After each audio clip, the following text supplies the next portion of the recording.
Hello, everyone, and welcome to the Zelda Cast here on ZeldaDungeon.net. My name is Andy Spiteri, joined, as always, by Allison Aletha. Al, how are you today?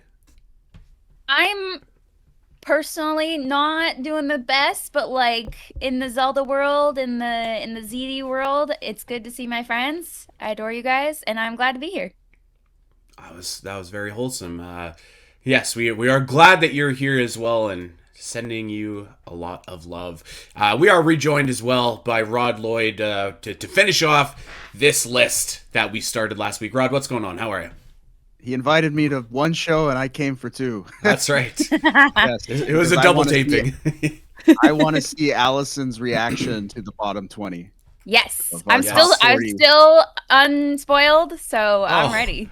So let's just get right into it today. We had like Yes. a 2-hour marathon yesterday with our top 40 moments in the Zelda Legend of Zelda history. Basically, I don't know why I'm struggling to say the top 40 moments in the Zelda series, but there it is. So we went through number 40 to number 21, and I do think that we should recap what that list is for everybody.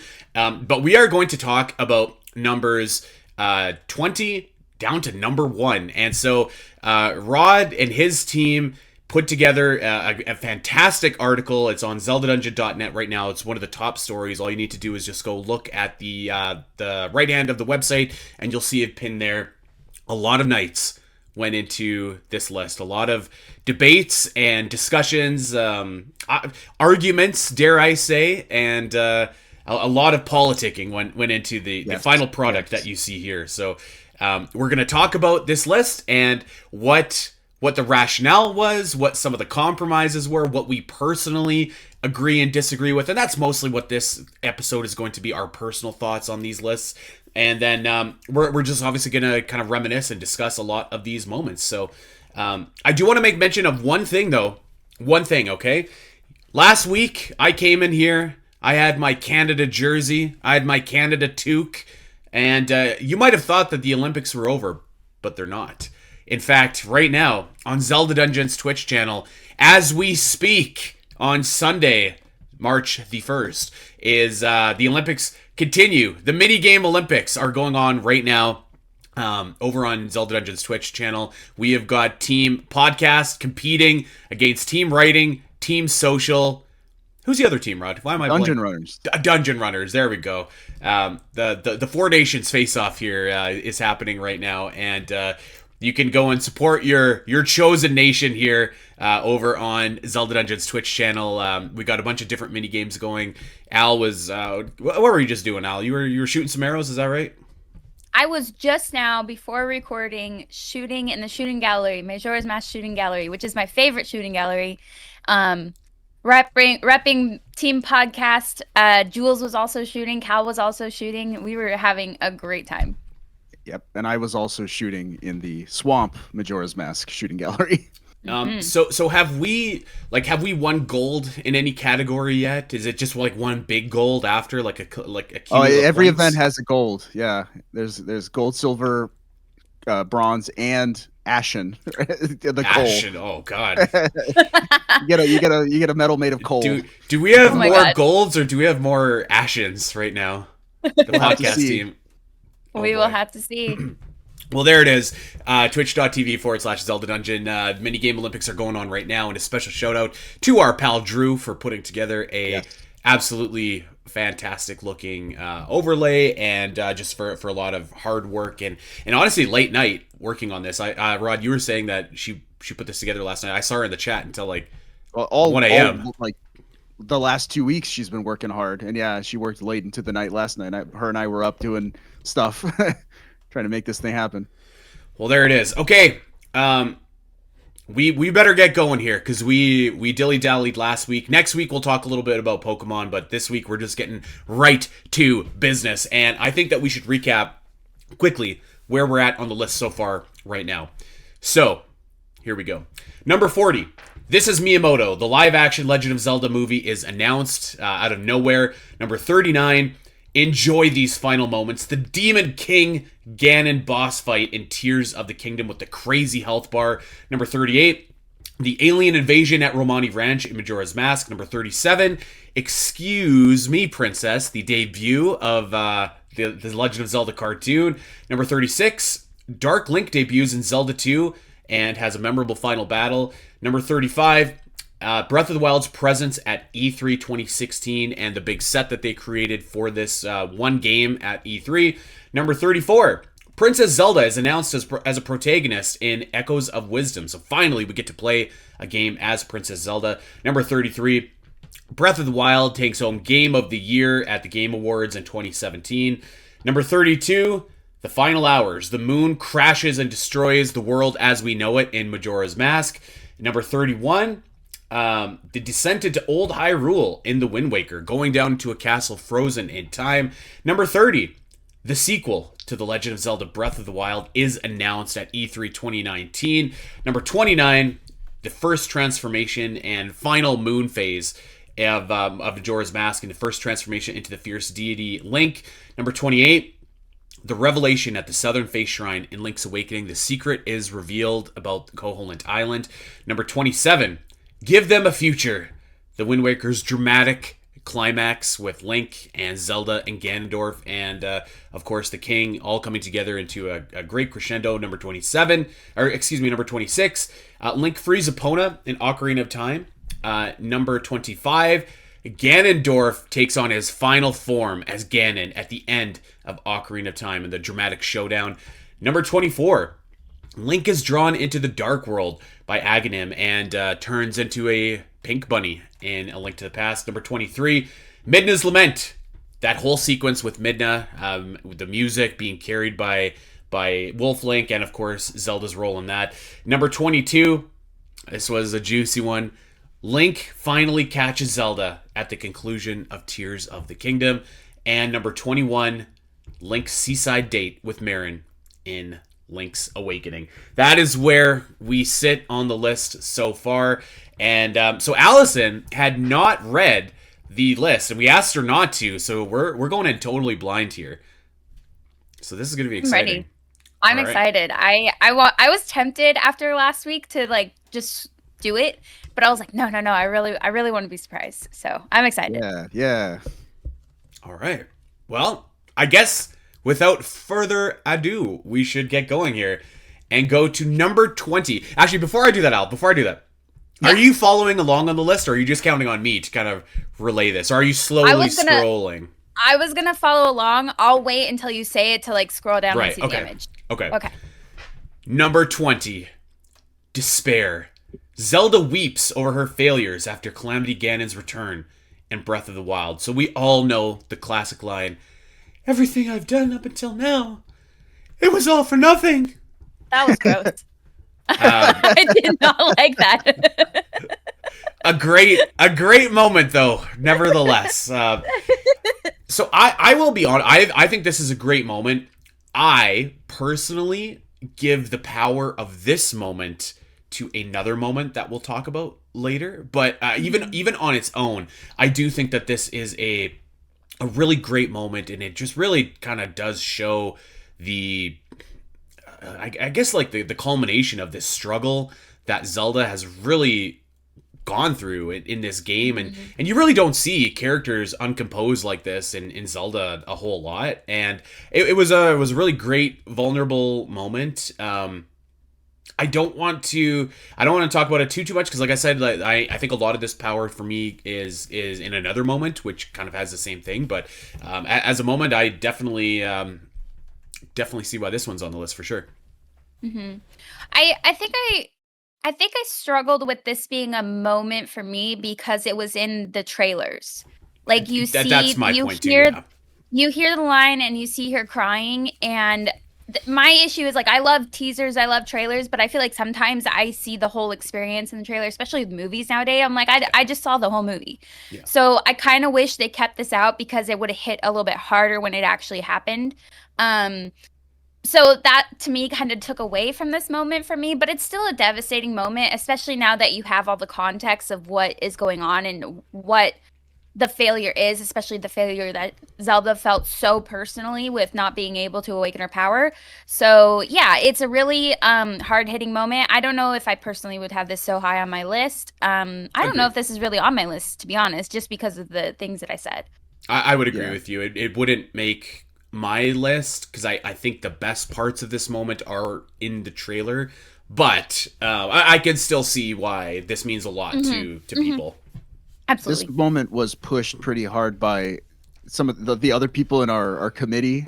Uh, the Breath of the Wild heads out there really Mhm. pushed for this as a moment, and that's why it's up so high. And then By also Mossy's too. Mossy's as well. He was high on And this. Yeah. Mossy's, he and I were talking about it, and he went to YouTube just to read the comments on the YouTube video for this memory as an upload on YouTube, and it's like all these people saying this is the most emotional scene in Zelda history.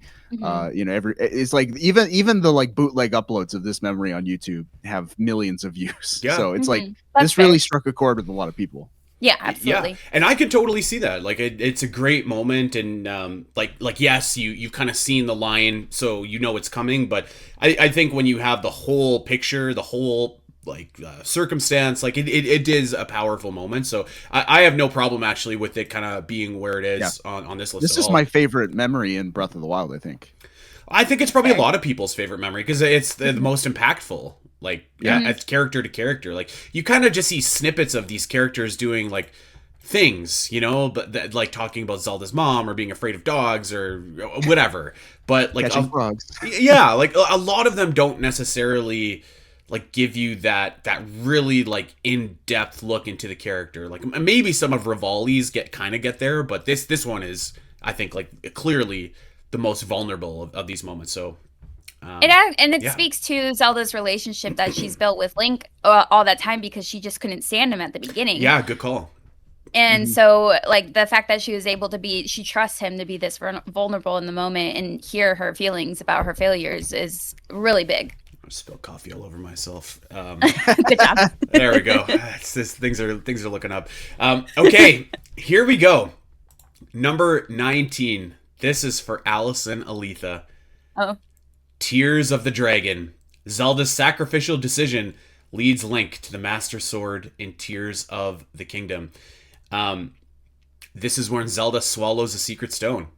And so we spent a lot of time talking last week about the catch at the end of the game, and because I voiced my critiques there with that moment, I think that we can take those critiques and separate them from this moment, because I thought that this moment was great. Where Zelda, this is the intent. This is the intent moment. Yes. Yeah. Yeah. Where So- you don't like the outcome moment, but you like the intent moment. That's right. So, and you're Yeah. totally right. The intent of this, I think, is fantastic. Honestly, even just the cutscene of this is fantastic. Like the eye going Yeah. is nuts.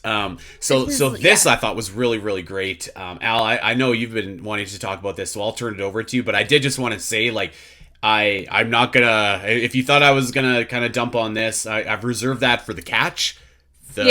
The swallow is different. I didn't think you would, actually, because we've talked about this stuff in ad nauseum back when we were doing every single episode for like 3 months about Tears of the Kingdom, and I do remember you saying how impactful this moment was, and I think it really speaks to how like crazy this moment was, because it's so easy to guess throughout the game what Zelda's gonna do. Like, it's so like the foreshadowing is not subtle at all. So you're like, I remember you being like, have you gotten to a certain point in the game? And I was like, no. And he's like, do you know what's gonna happen? I'm like, I'm pretty sure Zelda's gonna become a dragon. And he's like, yeah. And so when I get to this moment, I'm like, okay, here it is. But it's so shocking. It's still so like, it really hits you in the like whole body, like how almost disturbing and like painful this looks for her, and like the monumental, like, I don't know, like There's how like body sacrificial horror this is. tied to this. Yeah, it was Yeah. like, it was insane. And I was just like, I was still surprised, even though I wasn't surprised. So I think that really like speaks volumes about how impactful this moment is. And I'm surprised that it's so low on this list. Like, Wow. I think it should be like top 5 moments, to be honest, because it was so insane. It was a wild moment. You there are some people when we revealed the list, even within our own staff, who thought Tears of the Kingdom and Breath of the Wild moments, they're way too high and there are way too many of them. And I mean, I get that because it feels like recency bias, but to be fair, I feel like they put a lot more into like some of the cutscenes and stuff in these games than they did in It's a true. lot of Zelda. Yeah. So like they're gonna hit harder. Yeah, that's in fair. yeah. In the pantheon of like Master Sword pulls, or where Master Swords are like, hidden in Oh these Zelda yeah. games, this is the top tier. Yes, Pulling that Master absolutely. Sword out of her head is incredible. Yeah, I have it's a great moment. I didn't know that the Master Sword was there, and I went over to her wearing a goofy outfit, and I reset my game so that I went over there looking right because I looked so goofy pulling the Master Sword the first time. I was like, no, I gotta do this right. Yeah. Yeah, I'm a big fan of this moment. It's probably about where I would put it on my list. But I do think that like this is a great moment, and actually like because I like this moment so much, that's kind of why I'm so bitter towards the catch moment is because I thought that this was so well executed. But yeah, it's to me, I just think of like that transformation, like the eye, where it does feel like a body horror movie or something like that. That is just It's like like painful. yeah, it does. And so like that you can really tell this was not just like like a Twilight Princess, like when Zelda just disappears into the light. Kind of, yeah, like, disappears into you know, dust. Yeah. this is much more of a sacrifice in that way. Yeah. So the intent of this, yes, I think the intent is a great moment, and I think it's probably about where it should be on the list for me. But yeah, I to be honest, I was actually a little bit surprised that this wasn't ranked higher myself because I thought that this would resonate with the Zelda fans. I was surprised at this, and I was surprised that the catch wasn't high. It speaks to the other moments in the top 20. Like Yes. we're getting to the point where Fair. where these are like unquestionably incredible moments coming up. Yeah, these Yeah, were the fair. slam dunks. The slam Okay, dunks. number 18, back to Breath of the Wild. Zelda's Awakening. A knight makes his last stand, and the princess finally unlocks her powers. So I think that this moment or this memory is awesome, and this one again, I think is probably about right where it should be on the list. I might have had it in and around this neighborhood, but of course, this is the cutscene where Link finally he does make his final stand, and he is just defeated. He can give no more in the field, and he collapses. And it's basically implied that the love that Zelda has for Link is the key to unlocking her divine powers, and of course that's what happens. It's a pretty powerful moment when the Triforce appears on Zelda's hand. Really, one of the only times you get the Triforce in the game, and you do see those sealing powers kind of come to life as Link is bleeding on the field outside of Fort Hiteno. So this is another I thought like a really great moment. The game has again kind of been building and building and building up to this moment. And like it's going to happen because like you can see all the Guardian debris around the field, but I think that they did a good job of like still like putting a lot of power behind this when it does happen. What do you think, Rod? We nearly combined this moment and the despair memory together and wrote it off as the culmination of Zelda's like character development throughout the story, or like her transformation from an insecure princess or to someone who can like unlock her powers and all that. But there was enough support within our committee to say, no, these are two great moments that stand on their own. They should both be on the list. It just happens that they fell very in a similar place within the list. But I still agree. I think they both say different things about Zelda, about the within the game itself and the story. And I think they do both stand on their own as great moments. I personally will put Despair over this one, but I mean, I totally understand everyone's perspective on why this is a better moment. What do you think, Al? You know what? I have an apology to give to this moment, actually. I remember back when Breath of the Wild first came out, and like before, I want to say before Age of Calamity, I was very anti-Zelda, this particular iteration of Zelda, and I was like negative about this moment because I was like, ugh, like her love awakened the power. Great. Like I was super girl boss, independent woman. I wanted her to come in her own on her own, not because of love and that kind of stuff. And I was in my early 20s. I'm in my 30s now. I've grown. I've gone to therapy. I value love way more now. Like I think this is such a beautiful moment now versus like almost 10 years ago.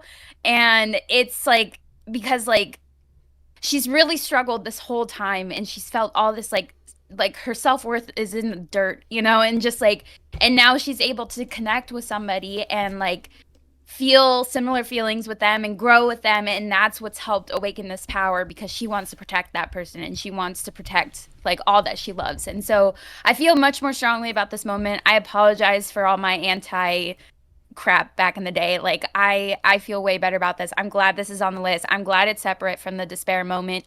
I don't feel like we kind of saw like a snippet of this in the teaser. It wasn't as much as the despair moment, so this was still like a nice like satisfying moment when you witness it for the first time. So I'm really glad this is on the list, and I feel way differently about it now than almost 10 years ago. Yeah, I think for me, I don't think that I fought really for nor against this. I think other people kind of felt strongly about it, and it kind of ended up where it was going to be. I think if it were up to me, like I was making my own list, I might combine this and despair into one moment. I think you could probably get away with it. But I really do. I like this moment more of the two of them. I think like Zelda awakening her powers is definitely a powerful moment. And yeah, like I think it's probably like I would have had it in like the 20-ish range, and that's pretty much exactly where it ended up. So I think that this was a good choice, and yeah, it definitely had some people that were fighting for it and wanted it to, you know, be independent and make it fairly high up on the list too. And I think this was another one that Mossie's was pretty adamant about. Yep. Mm-hmm. Yeah. He pushed on not combining them. He pushed on separating them into two separate I'm moments. glad that they're separate. I'm glad they're separate. I feel like they're separate. Yeah.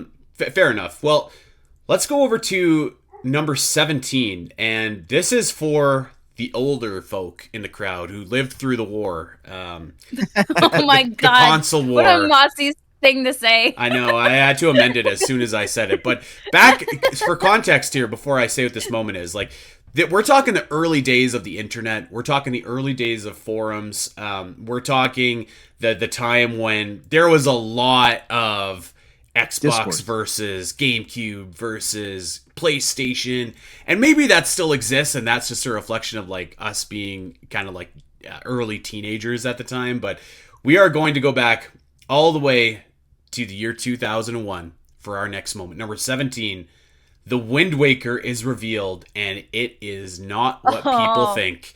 It is a bold, new, cel-shaded Link, and this would commonly be referred to as Zelda, and this would birth a word that I will never, ever forget for as long as I live on message boards. Kiddie. People were talking about how kiddie Nintendo was, and I remember being so upset by that. I was like, no, they're not. Look at Metroid Prime. Look at Time Splitters 2. Geist is coming out. Like, what are you talking about? Yeah, obviously there was a huge reaction to this reveal. I think you could probably still say like maybe one of the most powerful reactions still to any Zelda game reveal ever. And of course the subtext to here is that this was preceded by that incredible Space World 2000 tech demo with Link fighting Ganondorf, and basically an upgraded Ocarina of Time art style, and I think that's what everybody wanted to see. And instead we got this art style, and I think it took a long time for people to really come around to it and truly appreciate it. But there's no doubt, like this was a crazy moment, and just like ignited a wildfire of debate and discussion and reaction, and it's really something that hasn't been seen. Like now you get an art style like Link's Awakening and people are like, oh yeah, it looks great. That was not the case with the Wind Waker. Yeah. Go ahead, Al. Oh, I was just gonna say, like, I was totally part of that group. I don't think I was like actively in it, especially because I didn't see this in 2001. I saw it in 2000, 3 or 4 when I was playing on the collector's edition because it had the demo, the 20-minute demo of Wind Waker. And my brothers had just played through Ocarina of Time, Majora's Mask, and we were just like looking at like, what is this? And the wild thing is that we still had fun with it. Like we were mad at it, but we were still enjoying it. We were trying to see who could get the farthest in the 20 minutes. We were like early speedrunners at that time. Nice. And like it was still a really fun game, but I totally remember being like, ew, what is this after coming right off of the other two N64 games. So I totally was part of that crowd, even if I wasn't like online actively being a part of it. If this list was strictly top 10, top 40 most important Zelda moments or most historical, this would be in the top 5 in my opinion. Like this would be in my top 5. But because the moment is in some ways more notorious than celebrated, you know, there are still people out there who are like, I don't like Wind Waker because of its art style. I disagree with those people. Yeah. You know, I love the Toon art style now. And the fact that they brought it back so often, and it's, you know, has its own identity with everything from Four Swords Adventures to Minish Cap, like Minish Cap, the DS games, Phantom Hourglass. Yep. And then them bringing him into Smash Brothers too as his own character. I think, you know, the art style has lived on, and I think its impact earns its place on the list. About here makes sense to me because it is still a notorious moment. And Andy's not kidding. If you were there at the time, this was not popular. This was not a popular decision by Nintendo at all. No, it was not. In fact, IGN like legitimately tricked people on April Fool's one year, saying if you buy, you know, oh hey, Nintendo's releasing some kind of pre-order bonus for something, and if you pre-order this game, GameStop will give you a free version of Wind Waker in Twilight Princess's art style. And people were legitimately tricked. They went to GameStop expecting a Wind Waker remake in Twilight Princess's art style. Oh my god. People wanted that. That would not be the same. Two today. Extremes. You know, yeah. I'm gonna say this. Like, I think so with like a lot of years to sit on this, I am actually going to say like the Wind Waker art style isn't my favorite. But it's only my feel. Like, I think the environments in the world look fantastic, but I think where people were really just like, what the was Link. I think the character design of Link leaves something to be desired. And like it's a classic kind of charming cartoon bobblehead now, but like I think had Link looked more like, I'm gonna quote unquote normal, but cell shaded like this, it would have been a much easier sell, because I think it was just like the Saturday morning cartoon bobblehead style that was truly, I think people could have lived with the water, with the world, with the sky the way it was, because like, this isn't too dissimilar from like Skyward Sword, but the character models are, I think, what really did this in, and it's worth mentioning too. I don't know when I'm gonna bring it up, but I'll bring it up now. So Rod was kind of saying this was an infamous moment. I was actually pushing hard for the Skyward Sword E3 debacle to make the list. Yes. Oh yeah. And I got outvoted on that, but I thought, like, as a moment it was so important, and probably, you know, Rod is correct in that it's more of an infamous moment than a moment that maybe needs to be celebrated. So yeah, this would certainly be higher if this was just like newsworthy or you know, impactful moment for sure. Yeah. I want to shine a light on Shaquelle, who wrote our entry for this moment in our article, and she brought up that without Nintendo taking a risk on this art style, we probably wouldn't see like a Skyward Sword or Breath of the Wild in its more, you know, it's not quite realistic. It's not overly stylized in the like gritty sense like Twilight Princess is. Breath of the Wild and Tears of the Kingdom sit in this really nice medium between stylized and a little, you know, cartoony, I guess, but still realistic proportions and everything. And without the Wind Waker art style, we maybe wouldn't see Breath of the Wild, Tears of the Kingdom in that way. Yeah. You know, so I think them going this hard into the cell shaded art style with Wind Waker, it allowed them to open up Zelda's palette, you know, and they could choose different art styles to fit the moment better, you know. I think too, like, one of the great things about this moment is just like it kind of allows Zelda to be a little bit less serious sometimes, because like, Yeah. like here's a really weird example, but I remember a few years, well, I guess more than a few years ago now, I played the Mario Rabbids game, and I was like, this game is awesome. Like, it was really fun. And I was like, they should make a Zelda game. And you could never do that if the series was just like an Ocarina of Time style. But like, you throw in Toon Link in that kind of presentation, that fits right in. So it does allow Zelda to be a little bit more diverse. I still think you're probably going to get like an Illumination movie from Zelda with this art style. Like, I think that's on the table. So it does kind of let people or it lets the series be a little bit more diverse in the what it can do. Absolutely. How do we all like this art style now that we can be truly I love honest? it. Yeah. I love it. Yeah. When I came back into the Zelda like universe in 2013, I like one of the first things I picked up was A Link Between Worlds and Wind Waker HD, and I was just like, God, this game is so beautiful. Completely changed my tune and how I felt about it when I was 10. But like, it was stunning. I was like, wow, this is amazing. I can't believe I've been missing out on this like all this time, you know? I love how expressive Link is. Yes, absolutely. He's so good. Compared to And Twilight hilarious. Princess. Yeah, compared to Twilight Princess and Ocarina of Time, like, Link's a statue in those. This Link, has emotions. Yeah, I wasn't won over initially when I played the game. I remember I still, my heart did long for Space World, but played the game and I think it does look nice. It's not my favorite art style in the series, and mostly just because of what Link looks like. But like, yeah, I think like it's definitely like a timeless art style. Okay, let's go over to number 16, the creation myth itself. This is where everything begins. The myth of how Hyrule and the Triforce were created at the beginning of Ocarina of Time. This is where we learn about the three goddesses that shaped our world, who would become reoccurring characters in the series. So, of course, Din, Nehru, Faroe, and we learn about the origins of the Triforce and that it splits into, it's composed of three. I guess we knew that it was composed of different pieces, but now it's just like really kind of solidified. It's composed of the power, the wisdom, and the courage components. Those will find a champion should a person with wicked intent ever actually touch them.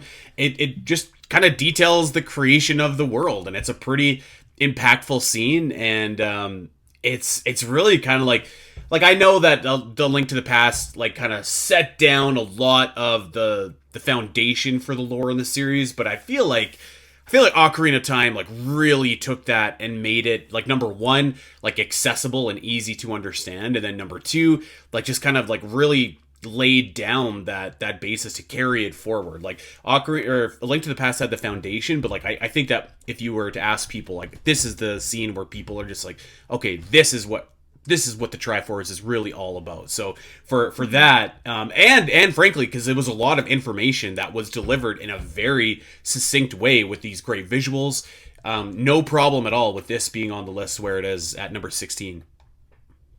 Yeah, absolutely. I feel like I respect where this is on the list because it kind of like builds the lore that we all know and love, and like it's, even though we've had lore before it, I feel like this is kind of like really the starting point of it, where we always go back to this moment and being like, okay, here's our beginnings. So I appreciated that it's on the list. I wouldn't have actually thought to put it on my list just because I'm like, yeah, it's something we learned about the Zelda series. So like, yeah. I wouldn't have thought to put it on my list, but I appreciate that we thought to put it on this list, I guess. Yeah, I'm also one of those, like, I don't care too much about lore. I'm not a lore guy. In fact, I'm not much of a story guy either. Andy knows this. Him and I, we argue a lot about clash. This, but I'm, it's like when I watch game trailers, it's like, I'm like, where's the game? I want to see what the game is. I don't care about cutscenes and stuff. I just want to play a really good video game. But this is for this moment, I had to put on my hat, my lore hat. I'm like, what is the Zelda? Because the Zelda series is more than gameplay. So I had to think, how would the people who really enjoy theorizing and thinking about where the games line up in the timeline and kind of the mythology of Zelda, like, because that's a big part. I think the mythology that Zelda creates is absolutely meaningful, and it means a lot to people. And so I think like Andy said, the fact that Ocarina of Time was able to very efficiently unload all of this lore information, this mythology, in a game with blocky graphics is it's quite a feat. I think Ocarina of Time and the people who made it deserve a lot of credit for that. Yeah, absolutely. Yeah, a lot of information and a very like it's kind of like when you watch a movie nowadays and they're trying to like do a lot of exposition and you see kind of like the screen. You know what movie always comes to mind for me is The Big Short, where they have like all these celebrities to try and explain to you like what these housing crises and issues are, and like they're trying to find a way to make it exciting and engaging to get a lot of this information across. And that's like this scene to me is like one of the best to ever do it to just like get a lot of information and heavy information and get that to the player in a digestible kind of way. So this might not have like reached like super high on my list to this point, but I think it's still definitely like a moment worth celebrating as well. This next one would have made my list, and it would have made the top 10, and it might have, I don't know if it would have challenged for top 5. But it would have. You can blame me for that. It would have been in the conversation. I'm wondering, just based on Andy's reaction and then Rod's right there. You already know what it is. Skyward Sword related and maybe even Fi related. It's Fi related. This is. Yes. This is. I didn't even have to see it. Number 15, Fi's Farewell. The absolute best companion departing in the entire series, bar none. God. This scene is so amazing. This would have been like, this would have challenged for number like in top 5 for me. I think Fi is like a great companion, like an absolutely outstanding companion. I love the way she kind of, like a lot of people are like, oh, this moment is unearned. She's a robot. She doesn't have character growth. Listen, the mission is finally done. Like it's finally over. And so now this character can finally kind of let her personal emotions, as best as she can, shine through. And I think that speech that she gives is just like so great. And of course we have to talk about the music in the background as well. One of the best pieces of music in the Zelda series. It's just such a haunting piece on the piano, but like all of the words that she is talking about, I feel like were just like so like amazing. Like I've like over the course of our journey, these words have been spoken to you by many, and now I'd like to speak them to you for myself. And she says thank you, and I was just like, I was welling up. And then that line where her final line where she says like, may we meet again in another life, is just so powerful to me. It was just like such a the setting combined with the music combined with the words, I think it was just like such a beautiful moment.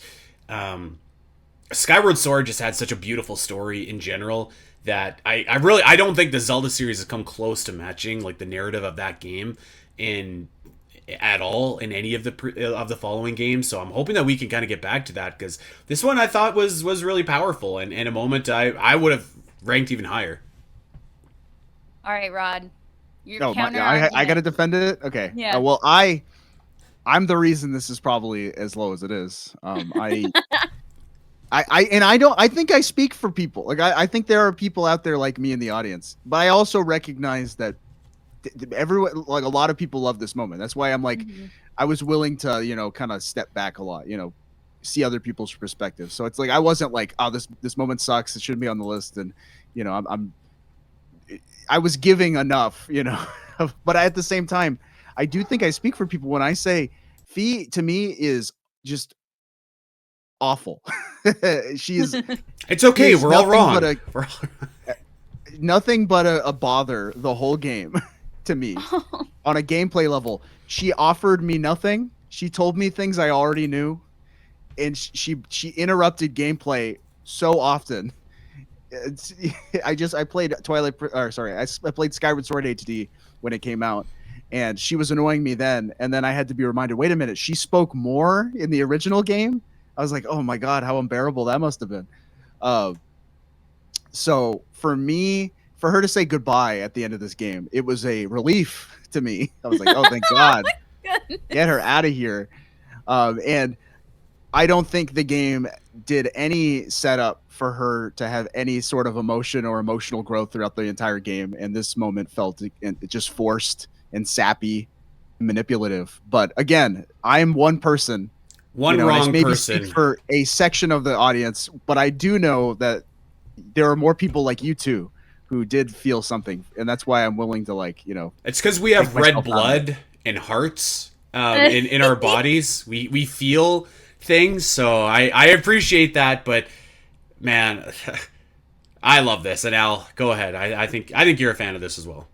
I am. I'm a huge fan of Fi, and I don't feel like Fi is really that intrusive, no more than like Navi ever was. Because I remember everybody being super annoyed with Navi, being like, "Hey, listen," all the time. And I feel like Fi is like on the same level, in my opinion. I feel like she has an emotional growth if you're really in it for the story, and like you do all the little like side quests and stuff like Scrapper, and like you could see that she's clearly uncomfortable with this robot, and that's a feeling. And I don't know, there's just like I feel like she goes through this journey with Link, and the more like that we talk about it, the more that Try feels like a clonify, with like the similar line at the end, like, "Thank you, I know what that word means now," and like going from not having any feelings to learning how to have feelings at the end. But Fi walks so that Try could run. And I don't know, I love this moment. I feel like the music really hits because it's reminiscent of like where we started with Fi, and how she was so robotic in the beginning, and now seems a little bit more human in the end. And then the fact that she's like, "We'll meet again, in a different life," because the Master Sword always follows the hero. And now, like, anytime I see the Master Sword, Fi's in there, even if it makes a noise or not. Like, how it makes a noise in Breath of the Wild and Tears, and somewhat has a scene in the latest Hyrule Warriors that I can't remember the name of. Age of Imprisonment. I don't blame you for trying to block that out of your memory. Spoiler, there is no Age of Imprisonment on this list. I didn't think so. But yeah, it's just like it really hits that we grew with this character, and now like she's forever with us. Yeah. And I think it gives like you said, Al, like the Master Sword some personality. Like I think like we always hear like oh, is Fi coming back, like because we heard her theme when we saw the and I think it's just like, no, this is just like the Master Sword theme now, and like you can kind of just infer that she is part of that. So I think this character is like really great, and one that has honestly like stuck with the series like more than a lot of your other companions have. Like Midna's fine, she was in her game and she was gone after, but like I feel like you still kind of feel like the remnants of Fi with this Zelda series. So I under well, that's okay. we're all wrong sometimes, but I understand like people got annoyed by like, oh, change your batteries, but like I guess like, no offense, you can't play the game without batteries. Yeah. So like she's doing you a favor. Like, you have to be able to separate like the gameplay mechanic from like the character of the game. And if you can't, like that's I'm not gonna begrudge someone for that. I just that's narrow to me, I think. But I think this scene is just like so great. And it's not even my favorite scene from Skyward Sword. Yeah, there's a harder hitting scene in Skyward Sword, but this one, it's definitely there. This is definitely on my list for sure. I don't know where, but it's there. You mentioned Try. I dropped him, but Try has friends. Yeah, and you know it's funny because I think Try is terrible. Like I think it's just like Andy doesn't like Try. I love Try. It's the Temu version of Fi. Yeah, he's adorable. Try is not, or Fi is not adorable. Fi is gorgeous. What are you talking about? Yeah, dude. Look at her. Look at her pretty dress and her striped legs. I love it. I'd like to see Try fit into that. Maybe good. I don't know. Okay, let's move on. Number 14. I don't think there was really any pushback from anybody on this. It was just a matter of where it was going to fall on the list. But here we are. The bombastic opening of Legend of Zelda: A Link to the Past. Of course, you get, who could forget, you get the message from Zelda, and Link's uncle rushes out to Hyrule Castle to try and rescue Princess Zelda, and Link goes in his stead, finds his uncle, who, this poor guy, he has expired, but by God, we've got a sword. You go through Hyrule Castle, you go to the jail, you get Zelda, you make it out, and then eventually you kind of get into the sanctuary. This is a great intro, like just a spectacular, action-packed, bombastic way to start the game off. Like, most Zelda games will kind of ease you into things a little bit. Like I'm trying to think of another game that maybe has as spectacular of an opening. Maybe Majora's Mask. I don't know, but like this one is just like you're right to the action. It almost feels James Bond style at the very beginning, which is cool. So yeah, this was definitely and then the setting too. By the way, stormy like Hyrule, and that music it really makes it an impactful moment and kind of sets the tone for the whole game. I could hear an argument. This is the high point of A Link to the Past. I might not say that myself, but I could hear that argument from someone. A really great moment in the series, and no, I thought that this could be challenging for top 10. It might not on my list, but I think it'd be top 20 for me. But like yeah, this is a great moment, and I think Rod, you were definitely high on this one. This is a top 10 moment for me. To me, Andy's right. Of all the moments in Link to the Past, this one's my favorite. I think this is in the running for the best Super Nintendo opening of all time. The only contenders I think are Super Metroid and like Final Fantasy VI.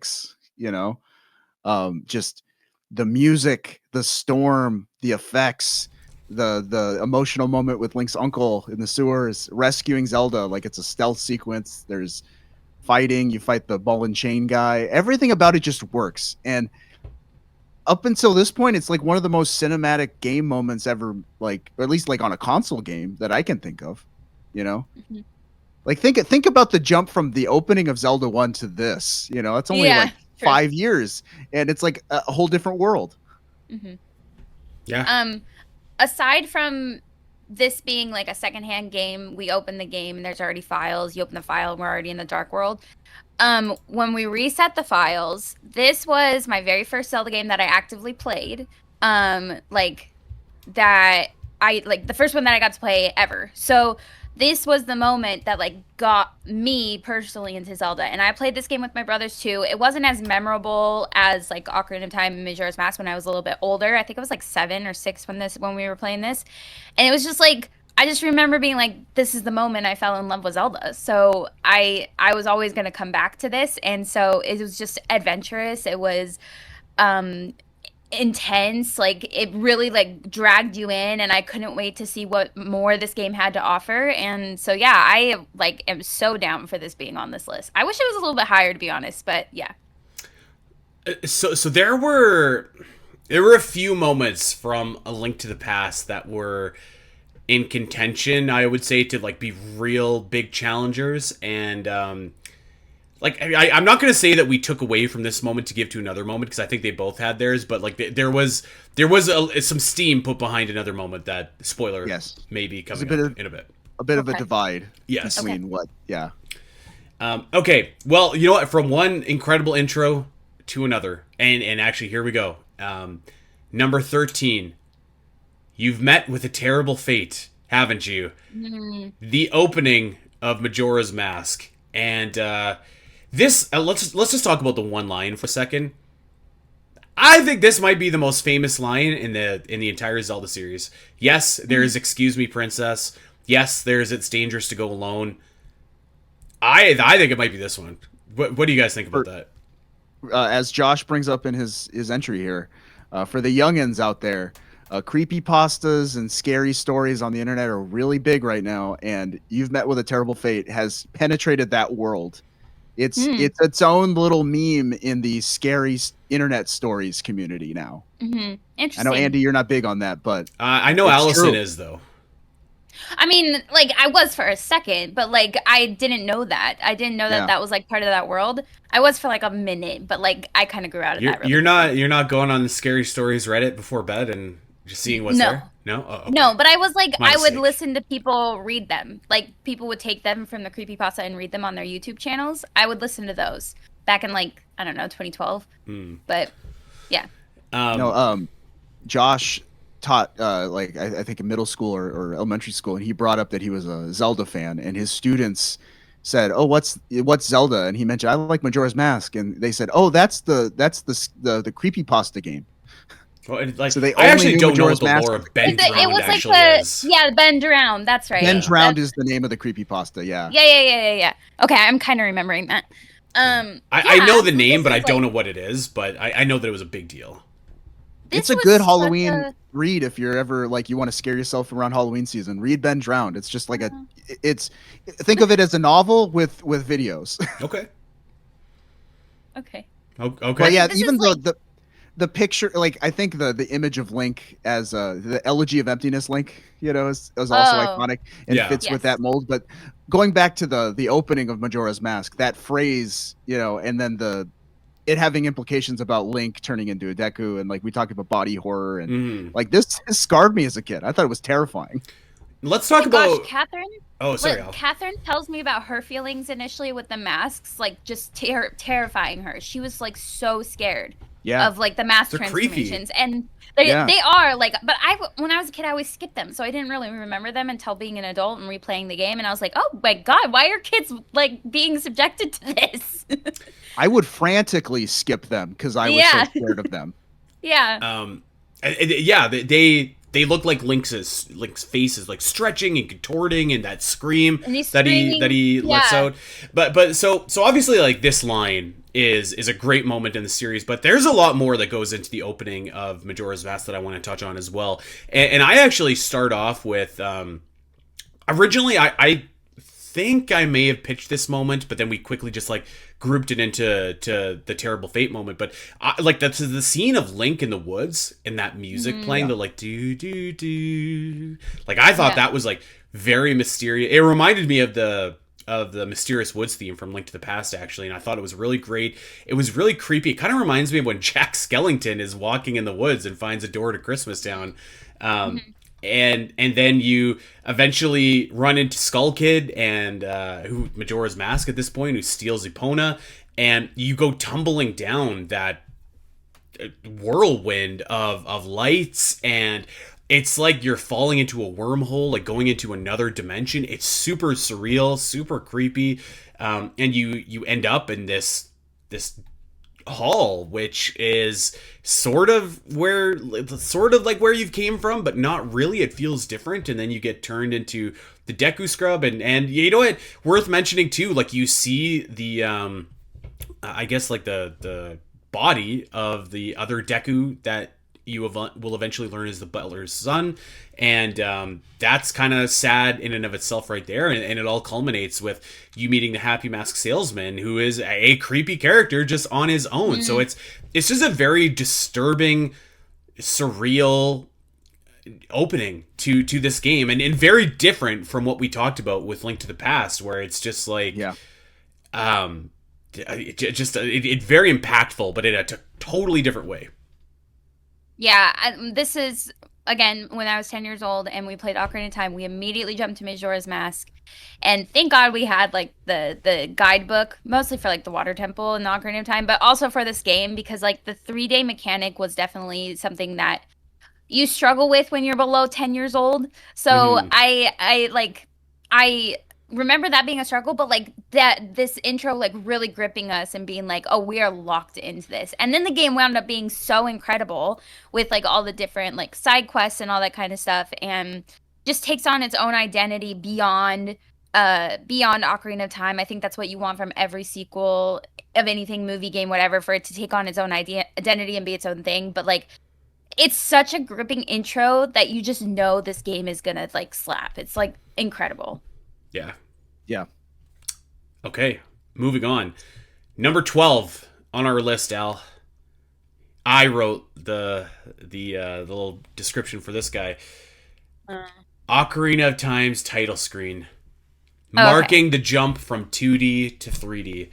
And, I thought we were gonna get some Tingle nonsense. No, although you know what? If more people had played Tingle's Rosy Rupee Land, I would have pushed hard for the Pinkle scene once you get all the rupee goods. Oh my god, I don't even want to know. It's crazy. Like, I don't even want to know. It's not subtle either. So, anyways, Tingle's first Kulu Limpa was considered at some point. Well, there you go. Oh my god. Ocarina of Time. This title screen, you know, like I could close my eyes, I can hear the hooves, I can see the camera sweeping, the moon, the music, just like such a, this moment just it fills you. I remember even as like a kid, I was like, wow, this is like the most incredible thing. Like it's I felt like I was filled with nostalgia for what, I don't know, but like I also felt like I was filled with like the promise of this incredible adventure. It's such a feeling that's hard to describe, and you don't know if it comes from the music, if it comes from the sound effects, but it really just was unlike anything else. And I didn't even have, like, for me, like the point of reference going from the 2D games to Ocarina of Time. This is my first Zelda game, and just like the everything about this, like the title screen, you could tell that it was something special. Even like the logo of Ocarina of Time, I just always thought was so classy and so it just spoke to me, and I think obviously it spoke to a lot of people because it ranked pretty highly on our list. And yeah, I just there's not a lot to say about this one, but it really, like, I feel it. Yeah. I mean, I'm Andy. How old were you when you first played Ocarina of Time? And it was your first game, right? Yeah, it was my first Zelda game. Yeah, like obviously I that's what I played a meant. lot of video games, but I was I don't know, maybe like this came out in '98, so I would have been 10 ish, 10, What 11, about you, Rod? something like that. I played Majora's Mask first, but I played this around the same time, so I would say I was about 9. Yeah, 9 or 10. Okay, and then like, so you guys are kids. You've played video games and already, and like, I don't know, Rob, did this have like the same experience for you where it like really gripped you and you knew like this was going to be an incredible series?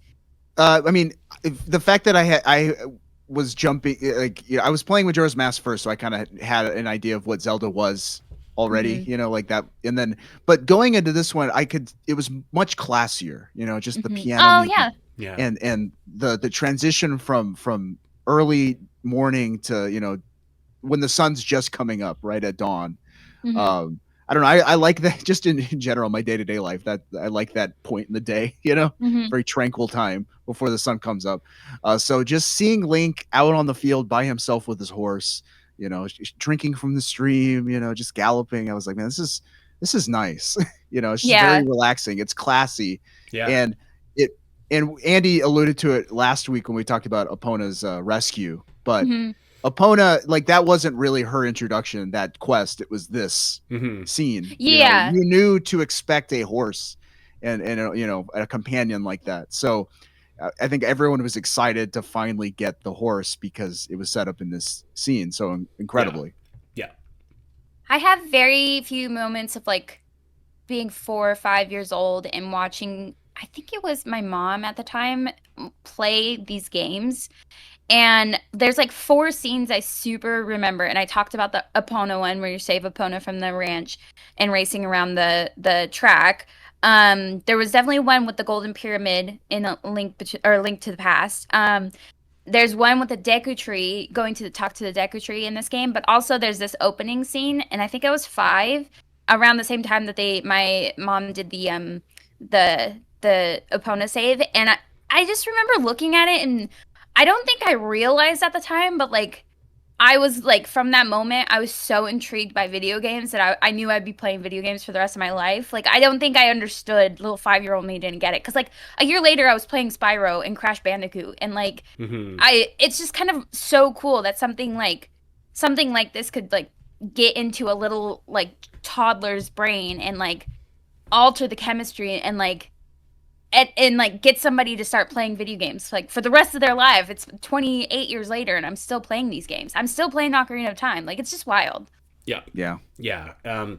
So actually I talk about it here because it's kind of similar, but like, so my actually like number one moment in Zelda it's not a moment that anyone else would have experienced, so I never pitched it, but it was basically, I've talked about it before, like walking into the forest temple and hearing that music too, and the feeling that it gave me, and like I feel like the closest that I can kind of relay that to other people is like this title screen and just how it makes you feel when you see it. So yeah, this one this one might have been top 10 for me, but I'm very happy with where it landed on the list. I think it's appropriate. Okay, number 11. Speaking of anniversaries, the official Zelda timeline is revealed in Hyrule Historia. So I have to be honest. This Yeah. would probably not have been on my list because I am not. At all? No, I don't think it would have. I thought it was dumb. I still do. To be In honest with you. 2011, you thought it was dumb? Yep.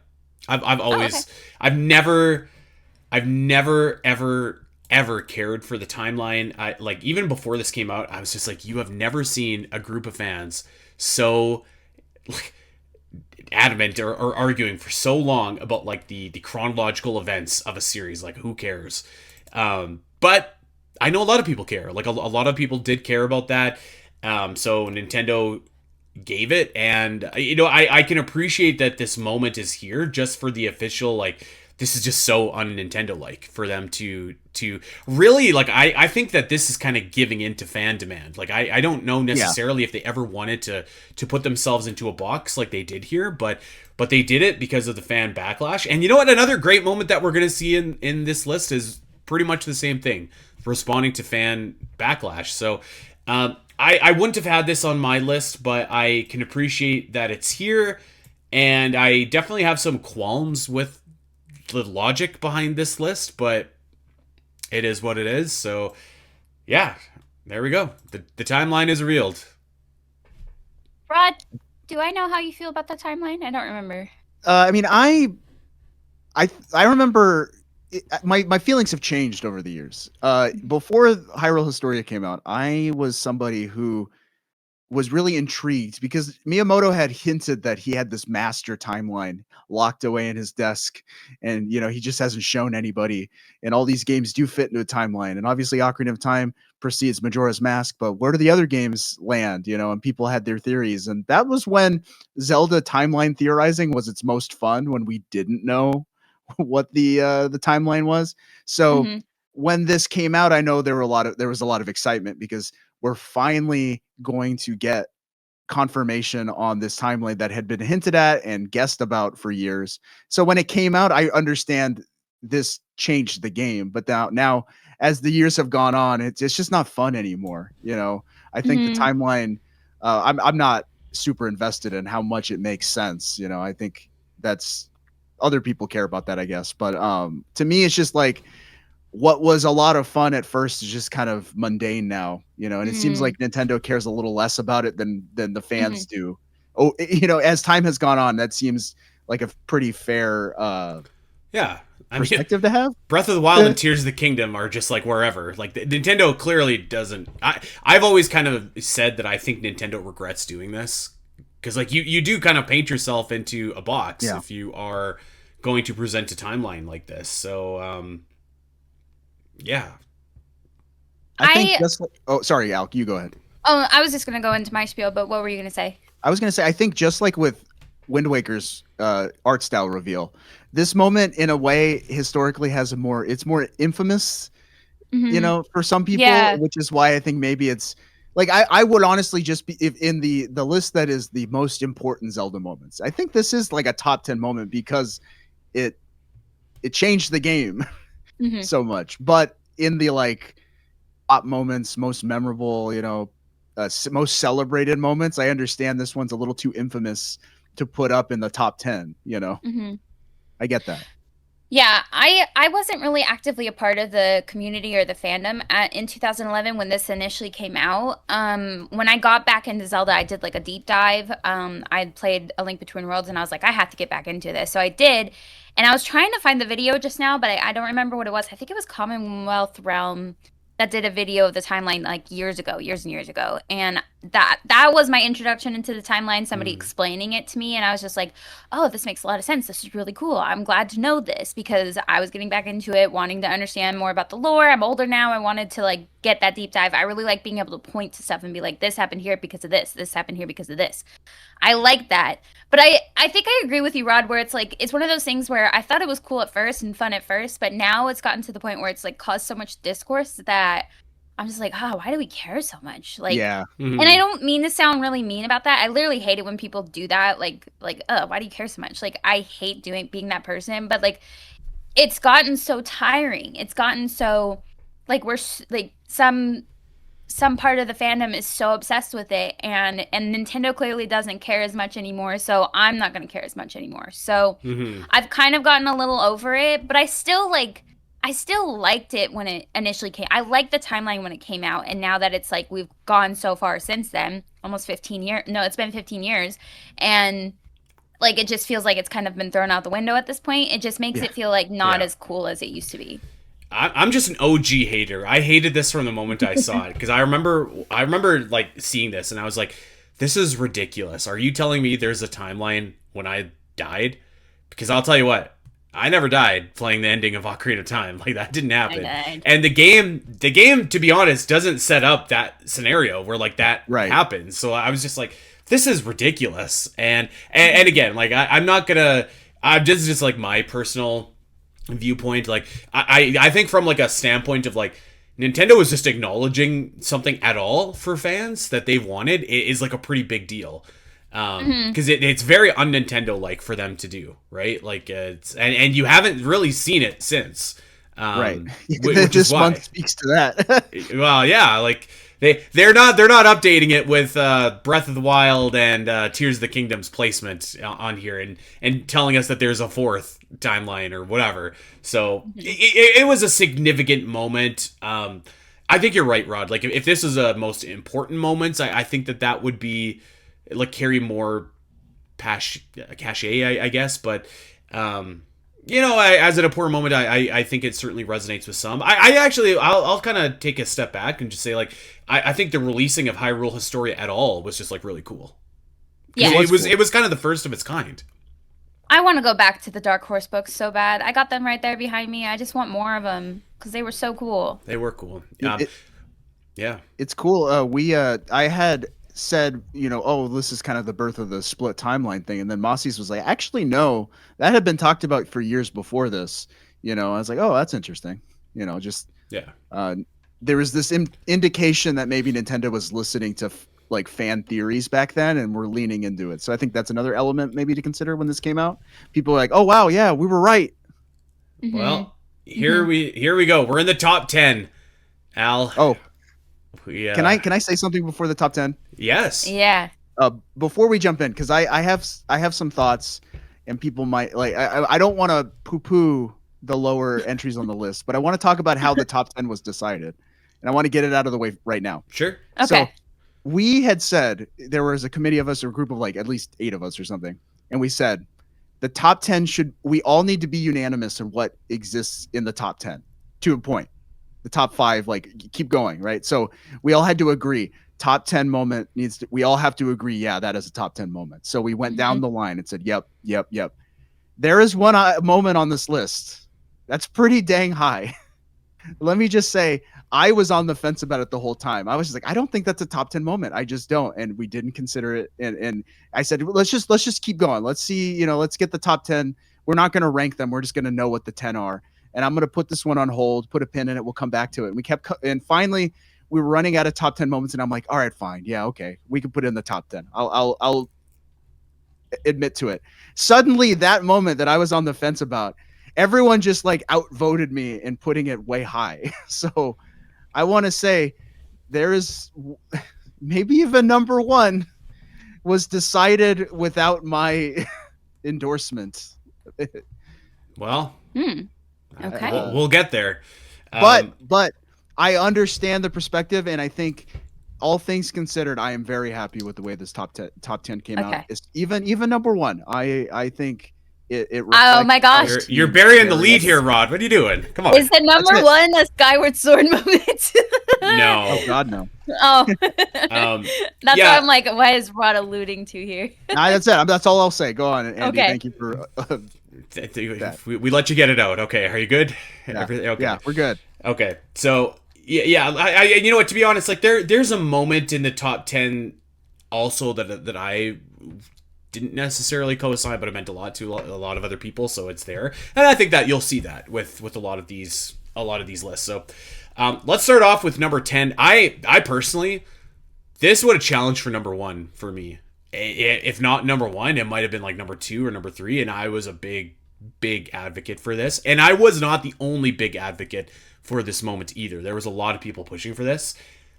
Zelda sealing herself in the crystal in Skyward Sword, Oh, I was where like, she is this number says one? I'm still your Zelda. And crucially, there's a moment where Zelda because Zelda is like kind of going back and forth between being Yes. Zelda but being Hylia, and so Yeah.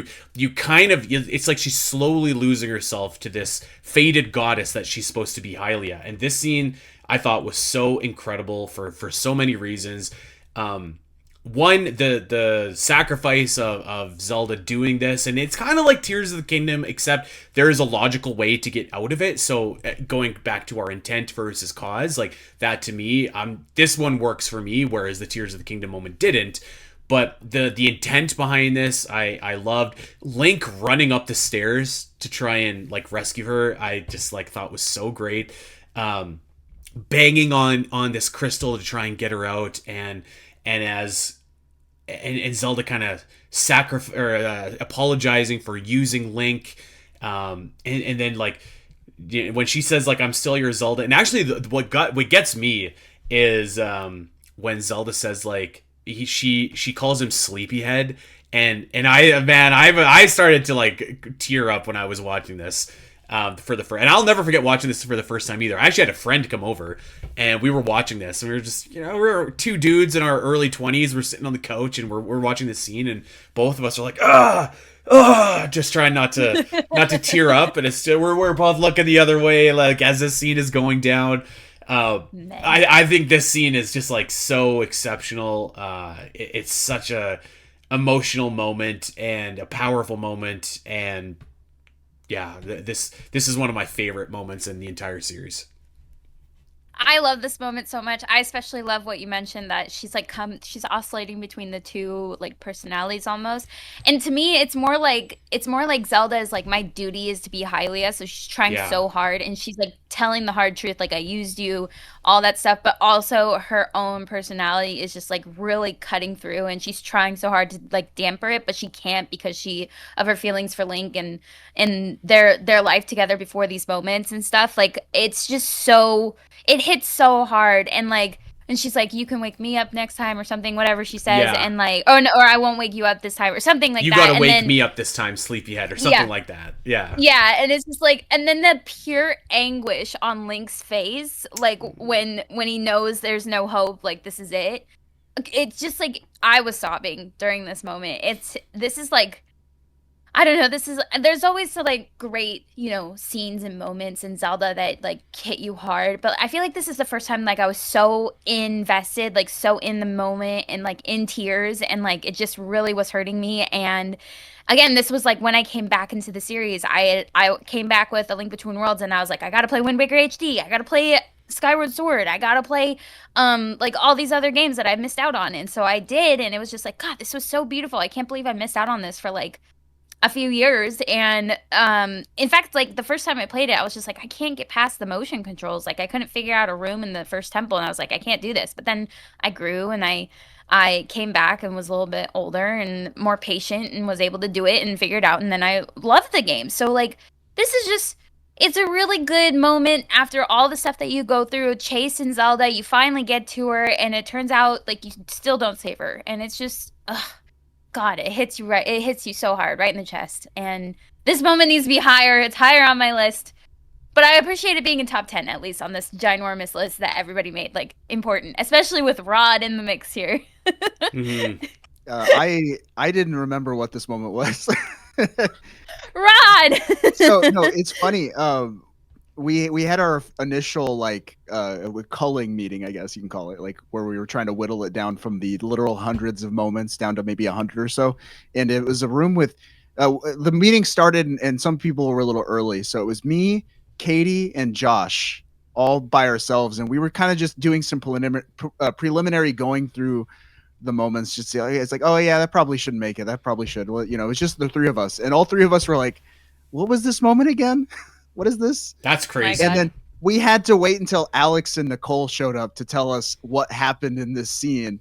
And they were so glowing about their description. I'm like, yeah, okay, I trust you. And then I of course went and rewatched it. I'm like, oh yeah, I guess that did happen. And I'm not gonna play the the Rod character where I hate this moment or anything like that. Like I get it. I do think it's a very for a game with no voice acting that's relying strictly on text and character animation and music. This is a very cinematic scene. Yeah. Oh, the music. We didn't even talk about the music. Yeah. Like, Yeah. God. It is very effective. It is some of the best direction in Skyward Sword. Yes. Definitely. Mm-hmm. I think this is like one of the best character moments in Zelda. Honestly and truly, I really like for something that happens like in an actual game and not like the real world, because I've always kind of defaulted, and I think I still did, Rod. Fair to say, like real world moments to me tended to outweigh like in-game moments. Yeah. But in terms of like an in-game moment, I think that this is like number one for me. Like I just this moment I thought was so great. Yeah, I could talk about this for a long time, but I was tearing watching this, and it has stuck with me always. So yeah, there we go. I'm glad, and I'm really glad that it made the top 10, because it's one of those moments too where I didn't know if it was just like a moment that meant a lot to me. You know, like I didn't know if it resonated with a lot of other people, and I think it's always nice when you see a moment that you appreciate. That it resonates with others as well. So yeah, I know, Al, you were a fan of this. Nicole was a big proponent of it. I think Kat was as well. Obviously Alex. Yes. Yes. I think most people were, to be honest. Yeah. So I'm glad. I'm glad they were so articulate and so passionate about it that I couldn't say no. Like I'm like, no, I totally understand this being in the top 10. Like, you know, this is not the one I have beef over. Yes, well, too bad that Five's Farewell couldn't be up here too. We'll get the 2-for-1 package, but let's go over to number 9. This is the one that I disagreed with on this list. Here we go. Link's first glimpse at Breath of the Wild's Hyrule after leaving the Shrine of Resurrection. So you leave the shrine and the camera pans over and you see Death Mountain in the background. You just see the sprawling vista of the land. I'm not gonna say I didn't get this one, but I would not have put this in my moment, because I think the power of this scene to me is really conveyed in the 2016 trailer and the 2017 trailer. Like this was just like a small in-game cutscene that I think was like good.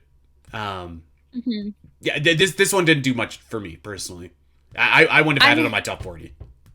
So let me maybe put it into like a certain perspective, and maybe I don't think it'll change your mind, but maybe you'll. I don't know.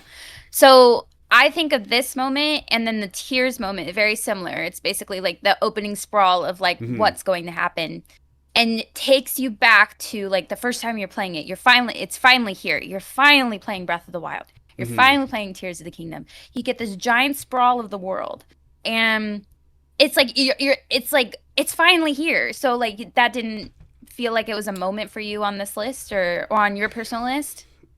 Like not this moment, because I totally see what you're saying, like totally, and I think to me that moment that you're describing, that was me just kind of like in the Great Plateau, like finally being able to control Link as you leave the Shrine of Resurrection and just like kind of just running around like the Great Plateau.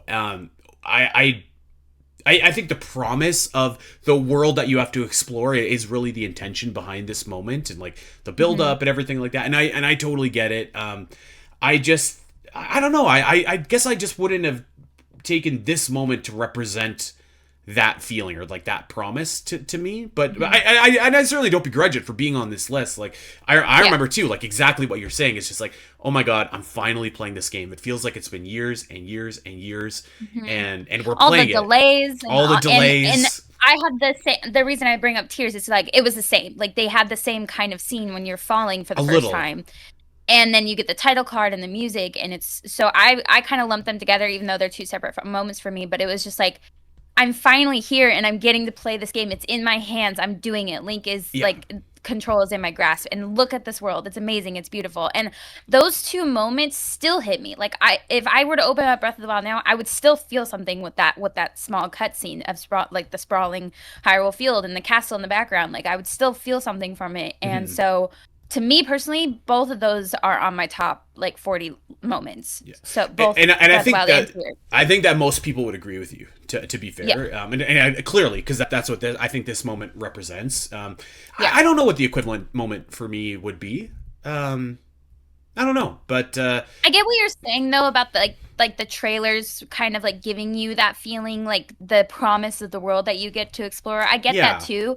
Like I'm hoping the 2017 presentation trailer is on this list because that's a huge moment for me. I know you really like that, Andy. I can't remember, Rod, if that was a big deal for you. I know you said 2016 was a bigger deal, but like that was like massive when it yeah. was finally like revealed like more story and that it was coming to Switch and that it was coming out in like 2 months. That was a big deal, and it so I get what you're saying about that. Yeah. I don't know, something about these moments still hit really hard for me. Yeah, I totally respect that, because I could totally see what you're saying. It's like, oh my god, I'm actually. It's one thing to watch a trailer, but it's another thing to play the Yeah. game. So I totally appreciate that as well. This didn't quite stir the drink for me, but what about you, Rod?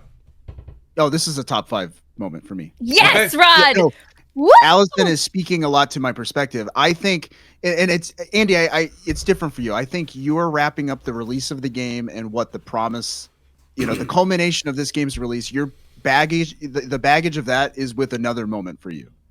Yeah, Whereas- probably. And for me, getting to like, I was at E3. I got to play this moment before a lot of people did. So I see this moment as representing not just that tiny moment of Link going out and seeing the Great Plateau, which it's such a great, just classy, silent, it has like really emotional music. But then as soon as he gets over the top, right when he gets to the top of that hill, it just kind of like breathes, like you get a breath of the wild, right? Yeah. You breathe it in, and it's very the world is very inviting. You see the castle on the horizon and all these mountain peaks, and you're like, the game is promising you all that out there. You're going to be able to go there. And that was crazy because when we played the Great Plateau, we thought that was it. And it's like, oh, no, the Great Plateau, that's like a 16th of this map. And it's like, what? It's crazy. But this moment also to me represents the release of Breath of the Wild. After all those years, all those trailers, all the delays, the game was finally out and in our hands, like you said, Allison. I feel like it was so different for us three too. Like this is such a niche feeling because we were reporting on it since 2014. Yeah. And earlier because we were speculating when's the next console game coming out, and like that was us. That was our job. That's what we were doing. And so we were like in it. And so to finally have it here and to be like, we have all this content now and all the stuff that we could talk about on the website, like that's just for us. Worth noting, so we're like, 2 days away from the 9-year anniversary as well, which is crazy. That's so wild. But I just think that's so cool. Like for that we have such a special like bond from this moment. Yeah. So the fact that this moment represents Breath of the Wild's release, Zelda's jump into the open world format, like whatever Zelda's new identity, it's here. It's this moment to me. I think maybe for Andy, you think it's without saying too else. much, I think it's something else for me. But I totally see what you guys are saying, and I respect that. Yeah. I think in another 40 years, I think the gameplay moments are gonna stand the test of time better than something like a trailer, or a pre-release clip. And I'm like, you'll see. We'll see about that. We'll see. I don't know. Like, will YouTube exist in 40 years? I don't know. But oh yeah, it'll be around. It'll be YouTube 2.0. Dude, it'll be injected into your eyeballs like somehow, some way. Ew. I just want to give a shout out to my my memory of March the 3rd, 2017 is the dude who was in line with me buying his Switch at like 7 a.m. And I'm like, what do you get? Are you excited to play Zelda? And he's like, oh, no, I'm buying Bomberman. And I was like, you're in line at 7 a.m. for the Switch to come out, and you're buying Bomberman. You're not buying Breath of the Wild. He's like, yeah, really excited to play Bomberman R. And I was like, Godspeed, brother. Like, let me know how it is. Like, shout out to that guy wherever he is in the world. Yeah. I left work, went straight to like Walmart or Target, and bought the Wii U version. I bought the Wii U version Yeah, because the Switch wasn't coming until the next week. So I bought both versions, but I wasn't going to go a week without playing that game. Oh There was man, no way. no way. No, Yeah. I had it dialed in. I had the Switch, I had the pre-order for like the one that had the Silent Princess statue. Like I was Yeah. locked in. I don't think I didn't get that, but like that was a like, we always live in crazy times now with the consoles and the scalpers, but like the Switch was like hard to get at the point. So like I was yeah. nervous that because I did it through Target, and I was nervous I was gonna get Majora's Mask 3DS it like ified by Target, which Best Buy was like, sorry, we overestimated or underestimated or whatever, and they canceled my order. So I was really scared. So I was like, I'm playing this on the Wii U, whether I'm playing it for a day or not, I hate the Wii U. I hate playing games on the Wii I U. get it. I think it's just like if I cannot play anything on the Wii U, I will do it. I was determined to not have to play it on there. All right, let's go over to number 8, Ocarina of Time, the 7-year time skip. Ooh, okay. So this moment is great, obviously, but I think it's great for like this is a really daring moment in video games because like how many moments in a game do you see like this where the hero has failed and the villain has won? Because that's what's happening here. You come out and I think the shocking image of the Temple of Time and of Castletown is just like, holy, what happened? Like what happened to Hyrule Castle? Like what? I remember just thinking that was so crazy. Your adult Link, you're completely different. To me, this also kind of represents as well, and I would even put. I was talking earlier how like walking into the Forest Temple is one of my most favorite probably my favorite moment in Zelda. But I think like one of the moments that makes that so powerful for me, and I think you could say that it gives this moment some power as well, is like I think if you were like a kid or anyone playing Ocarina of Time in 1998, you might have thought that the game was over after the first 3 dungeons and you're going to Ganondorf. Yeah. And now you're just like, I have this whole adventure ahead of me that I did not know was coming. And I think that is really encapsulated here. But it's a shocking moment. You leave and it's just like, the world has been decimated and it gives Ganondorf a ton of credibility as a villain, which is something that we don't talk about enough in games. Like Bowser always fails, but that's fine because he's kind of a joke character. Let's see, call it what it is. But a character like Ganondorf needs stuff like this to really be intimidating and legitimate as a villain. Like, so I thought that this was like great for so many reasons. I don't think anybody was really against this one, Rod, kind of being as high as it was, not to my recollection. I thought you were. I don't think so. Oh wow, yeah. I have for some reason I have the memory of you saying, "Oh, the time skip." I don't know about that, or maybe we were arguing about what the moment is. To me, that's why I chose the image that I did. But it's the moment where you step out of the Temple of Time and see Death Mountain in the background. You're like, what happened? But we also lumped in the revelation that Link is older.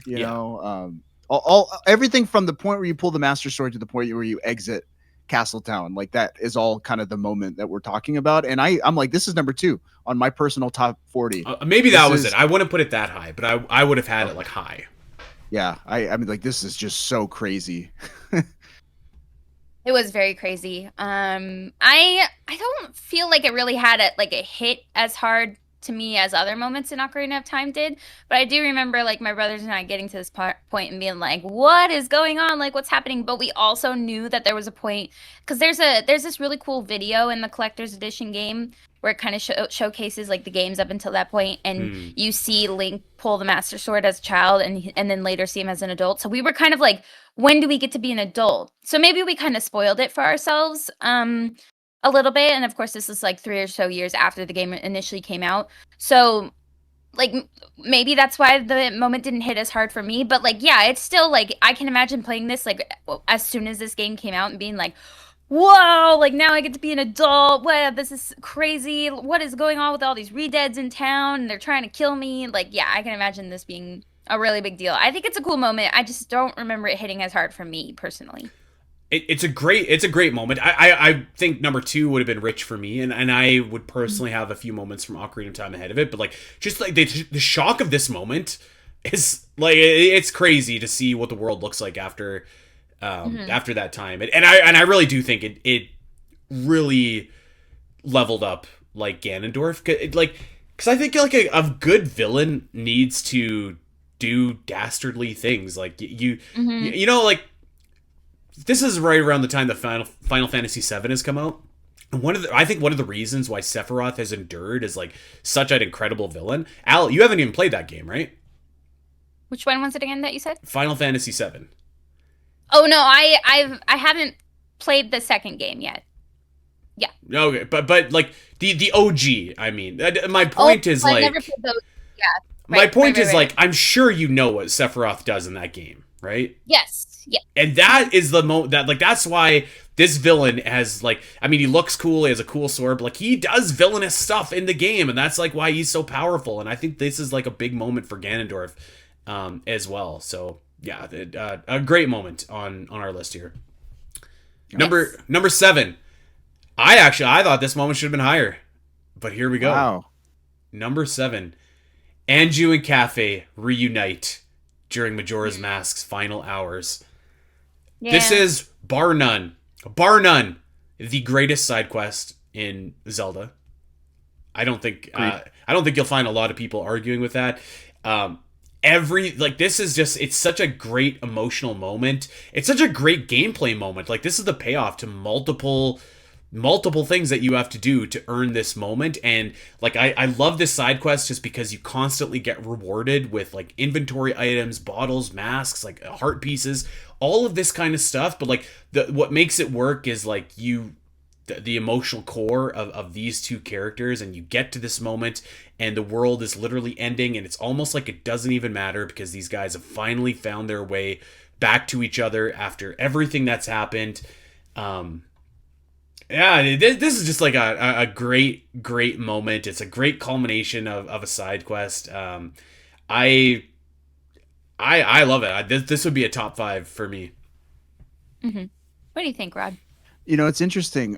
We talked about the Romani Ranch invasion last week, and I had said the reason that one wasn't as high is because it was kind of an optional quest. Mm-hmm. This one is the exception to that rule because it's the most optional. Like, it's so difficult to get this scene, and I think maybe at some point we thought just the effort it takes, it like, you know, almost like super precision to make all the, you know, to make all the meetings, do the events in the right order. You need a guide like Allison had or I had to get this done. All of that effort makes this moment so much sweeter. Yes, in some exactly. Ways, it is the exception to the rule, but in some ways it's like this moment stands so highly because it's just so dang memorable that even though not every Zelda fan's going to reach the end of this side quest, it doesn't matter. The event still is so memorable. Mm-hmm. I think it speaks volumes that this is an optional thing, but I'm pretty sure anybody who's played Majora's Mask has done this. Like, because they wanted to see this, something that takes the span of all 3 days to nearly the point of the end.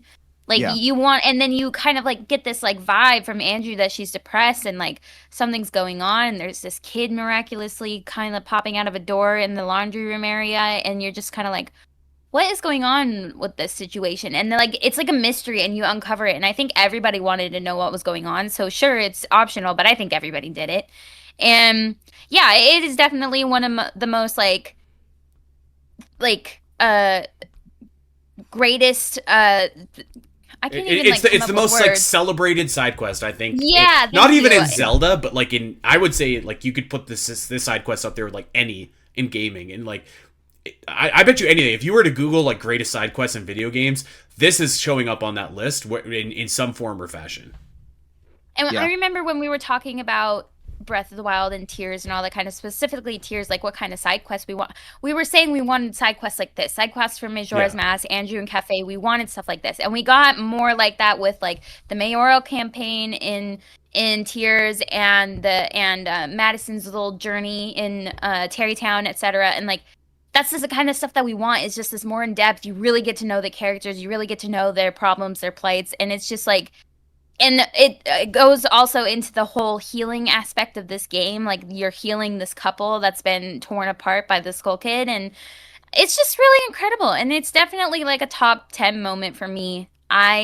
I think this should be a little bit higher on this list, to be honest, but Oh, the next five are heavy hitters. that's fair. That's fair. It's still really good. And the fact that they at the end too and they're like we're going to weather the storm together. We're going to stay, the moon's falling. We're going to make sure whatever happens, we'll see the light tomorrow together. Yeah. Like Great. right in the heart. Like so good. I'm with you, Al. I would have bumped something down to make room for this because it is an absolutely fantastic moment. But we do have some heavy hitters, so let's get to it. Number 6, Zelda's 25th anniversary concert paves the way for the Symphony of the Goddess concerts. No argument really on this one. This one's kind of cheating for me because like I'm basically picturing like my Symphony of the Goddess experiences in place of this, but so obviously this started in October 2011. There were concerts. Where were they, Rod? LA, Tokyo, London? LA, Tokyo, and London. Okay. And then there was also the brief performance, which is linked in the article, or it's embedded in the article. It's the little orchestral performance at E3 of that year. Okay. Also in Los Angeles. So yeah, in June. So that's kind of maybe the start of it, but it was really these events in October, in LA, Tokyo, and London. That really kind of kickstarted, and then Nintendo might have had the idea to do Symphony of the Goddess anyways, but like as a proof of concept, this certainly got it off on the right foot. EGA Numa was there and kind of kicked off the proceedings. I have been lucky enough to go to Symphony of the Goddess 3 times over the years. Same. And it's been a great experience each time. Just a great cast of characters. Like some people are in their suits, some people are in their cosplay, some people are in between, and it's just like a celebration of all things Zelda. So that moment wouldn't have existed without this moment. So no pushback on this. I think that this was something people's number one. On this was Mossy. Well, Mossy's wanted to put Symphony of the Goddesses at number 1. Yeah. Wow. Yeah. Can I read? I wrote the entry for this one. Can I read just a brief excerpt from it? Sure. Yeah. If we could have included Symphony of the Goddesses' entire 5-year run on this list, we most definitely would have. From many around the world, the opportunity that concert series provided for fans to enjoy Zelda's musical legacy in a live communal setting was intensely meaningful, life-changing even. However, given the vaporous definition of the word moment, we had to instead spotlight this ambitious endeavor that eventually set the stage for Symphony of the Goddesses' future success. So that's why this is here. Gotcha. There was something to honor Symphony of the Goddess. So I think that's fair. Like if you have fond memories of Symphony of the Goddess just because of this moment, these anniversary concerts, maybe that's why people are so disappointed that there was nothing yet for Zelda's 40th. I don't know, but this certainly was led to bigger things that I think a lot of the people in our circle I think have had the chance to go to Symphony of the Goddess, and it certainly was an experience unlike nothing else if you're a Zelda fan. Yeah, absolutely. And I respect this being on the list. I could totally 100% agree with it being here. And I also have been to Symphony of the Goddesses 3 times. I tried to go to different cities for each time just to make each experience special. And I remember one of the years I was trying to do ZI's Twitter, and I would take pictures of all the cosplayers and stuff. And there was this really cute girl in a Navi fairy suit, and she had a sign that said, "Hey, listen," and her boyfriend was dressed as Link. It was adorable. But anyways, I get why it's on the list. I just think it's a little high, I guess. I don't know. For me personally, it is a big deal in the concert. I really want the concert back. I even said so that for the 40th anniversary, I'd love for the concert to make another round, if not multiple years. But I don't know. I just feel like it's a little bit high. I would have put many more moments above this. Fair. Yeah. I think so the specific concerts in LA, Tokyo, London, that moment wouldn't have meant much for me, but I think as kind of a surrogate for like the experience that you get at Symphony of the Goddess. I have no problem actually with where it is, because that is certainly like a really cool event that happened, and it was communal, and it did bring a lot of people together, and it was like a good, well produced event as well. Like I had a chance a couple years ago to go to that Defender of the Triforce kind of escape room, and Oh yeah, I did that too. without like throwing any shade on that, like that was not even a consideration for this list. Oh Like, yeah, definitely. Was this the Barnes and Noble thing? no, it was Uh, I don't even know how I it was went kind of to- like an escape room, but not really. I went to a Barnes and Noble thing, and it was more of like you follow the map to the different spots in the store, and Oh you no, got Yeah. this this cool. was This an was something experience. else, yeah. Oh, okay. But the point being is that like it does speak to the quality of the event that Symphony of the Goddess Yes. I think put on. So I can see where you're saying like this exact moment might not stir the drink, but I think as like a surrogate, it works well. Yeah, I get what you guys are saying. As someone who attended the LA show in October 2011, let me just say, for me personally, it was one of the best Zelda moments of my life. Aw, yeah. Totally. That's a small Yeah, like sample. yeah, I know, and I'm size. one of maybe like 500 people or whatever. But Aonuma was there to introduce the event. The entire show was set up like a Symphony of the Goddesses, because I attended Symphony of the Goddesses a few years later, and it was almost the exact same format, just more intimate. And then the encore, literally Koji Kondo came out and played Aw. a solo piano piece for everyone, and it like I cried. It was incredible. Yeah, that's a very special moment. So like, Yeah. that's really cool. I think that's amazing. You know what the encore was, and I think the second time that I went, Rod. Was it Fee's farewell? It sure was. It was Feast Farewell, and then it was remember Ballad of the the encore. Goddess. It was incredible. Oh, You know what's crazy? I don't think people today understand like that the culture for these concerts, because when I went to the Stardew concert this year, like people did not stand and like clap and stuff like that when they left, and like they could come back and do more. They just got up and left, and they were trying so hard to get to the merch table outside. I was Well, like, that's I don't think people understand the culture of these anymore, and that's why I want them to come back and for them to keep doing these video game concerts, because I want people to get back to where we were with these concerts were so cool. These Gen Zers. We used to be a society. Jeez. I was just like, what is up with these people? All right. We are entering the top 5 territory. The heaviest go. of the heavies are being considered in here. We are going to start off with, I think you could make a case. This is the most shocking, legitimate moment in the Zelda series. Number 5, the 7th Sage. Who is the holder of the Triforce of Wisdom? It is Sheik, and Sheik is Princess Zelda. Boom! She pulls up her Triforce. This is like, I know that most of us, by the time that we played Ocarina of Time, probably knew about this reveal. Yeah. And you know what? Shame on Super Smash Bros. Melee a little bit for this, but I think like if you did not know about this might have been the most shocking like moment ever in Zelda, because like the game really doesn't drop a lot of hints or clues towards this. Maybe you could pick it up yourself, but they go out of your way to certainly make it seem like Sheik is a separate individual from Princess Zelda. So this moment when this reveal happens it's pretty impactful. I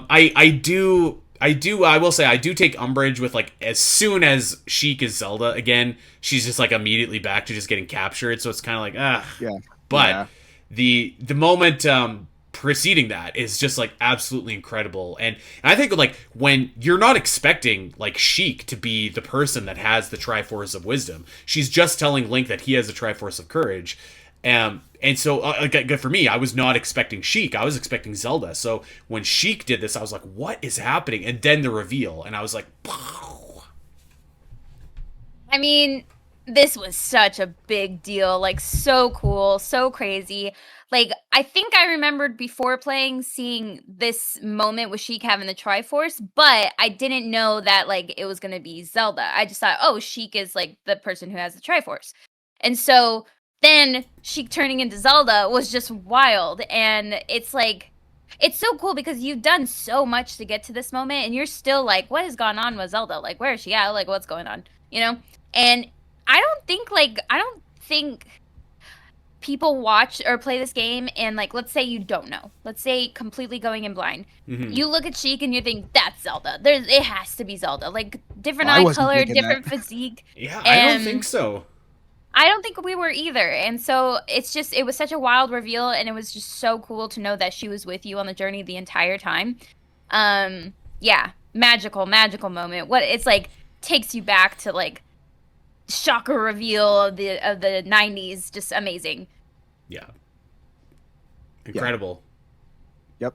I knew this was coming up on the list. I'm glad it's so high. I knew this was coming. I was just like, this has to be on there somewhere. This is our last Ocarina of Time moment. And actually, you know what? I will say, one Ocarina of Time moment that I would have pushed for, and I'm surprised I didn't actually, but, like, was the ascent up to Ganondorf and hearing the piano play. That's a good Yeah, one. and then being in the room with all the stained glass and stuff like that. Yeah, Yeah. that was an incredible moment. That I would fight for that one too. Yeah, Yeah. I lumped that in with the Ganon boss fight at the end. I know it takes place way sooner, but it all that whole end sequence to me is just one big moment. Mm-hmm. Here we go. Number 4. Set the scene. You're in the Lost Woods. The mist is across the screen. The birds are flying. The squirrels are running around. And your adventure is about to kick into a whole new gear. Because number 4, Link pulls the Master Sword from its pedestal in The Legend of Zelda, A Link to the Past. So You said squirrels. I was like, oh, I know what this is.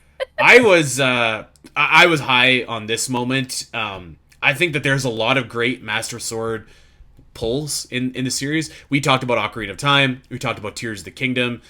There is something about this moment though. I think the way that the Super Nintendo graphics look, like where it looks like the mist is like popping off the screen, I thought, like, made the Lost Woods look so incredible here. I love the soundtrack that plays, the Mysterious Forest soundtrack.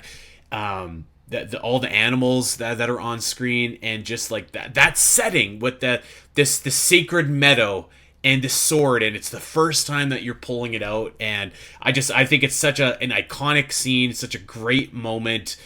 You could argue maybe that there are some better Master Sword pulls, but I think, like, this is just like the standard bearer. It's so classy, it's so like mystical. I was pushing for this moment. I think it's absolutely a top tier moment for the historical value, but also, like, just in the game itself. Like, you play this game right now today, and it's still just like, wow, this is really something. Mm-hmm. Yeah, what do you think, Rod? You know, we've talked about my favorite A Link to the Past moments already. I personally was pushing more for the opening in the rain, and the Dark World reveal, you know, midway through. I thought those were more impactful to me. But then at the same time, hearing people talk, especially reading the comments from people who were alive to play this game when it first came out, everyone talks about this. I wasn't alive when this game came out. I wasn't. Me neither. I had a year to go. I was in the womb. I was incubating. Yeah. So people who were kids and played this when it first came out, this moment was very impactful for them. And I deferred a lot to those people. You know, I definitely want to give the people who played A Link to the Past, and that was their first Zelda game, or, you know, that was their first SNES game, whatever. I wanted to let them speak for this game, because I can only speak for myself. So I am glad this moment is so high. It definitely seems like the right choice in retrospect. Personally, I think Dark World and the opening is, you know, I think they're cooler moments just to me. But yeah, for everything that this moment represents, A Link to the Past coming out, or, you know, getting the Master Sword for the first time, and kind of setting the tradition in place for all the Master Sword pools from this point forward, it totally makes sense that it's in the top 10, top 5. Like, it's so, yeah, so high. This is the first time we are pulling the Master Sword, correct? Like, I'm not. First time. Yes. Okay, that's what I thought. Yeah. First time first Master Sword ever. Like, we. Yeah, that's what I was like. Sword wasn't a thing.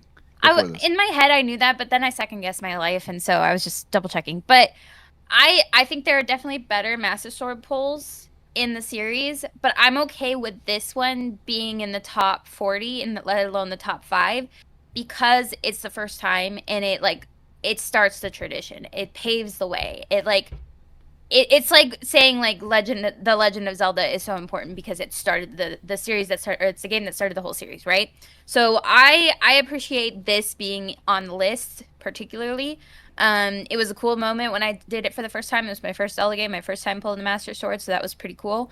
But yeah, I like I said, I think there's better ones. I think like Tears is really cool. I think Ocarina of Time is really cool, but I respect this one being in its place, like saying this is where it all started. I think you guys are underselling like this moment, just as a moment as well. Like I definitely see, obviously this moment kind of lays down the foundation, and we should respect it and pay it homage for that. But I just I think the setting here and the music just leads to a really incredible moment where this takes place, and yes, it is the first time, so that definitely gives it a little bit of extra punch.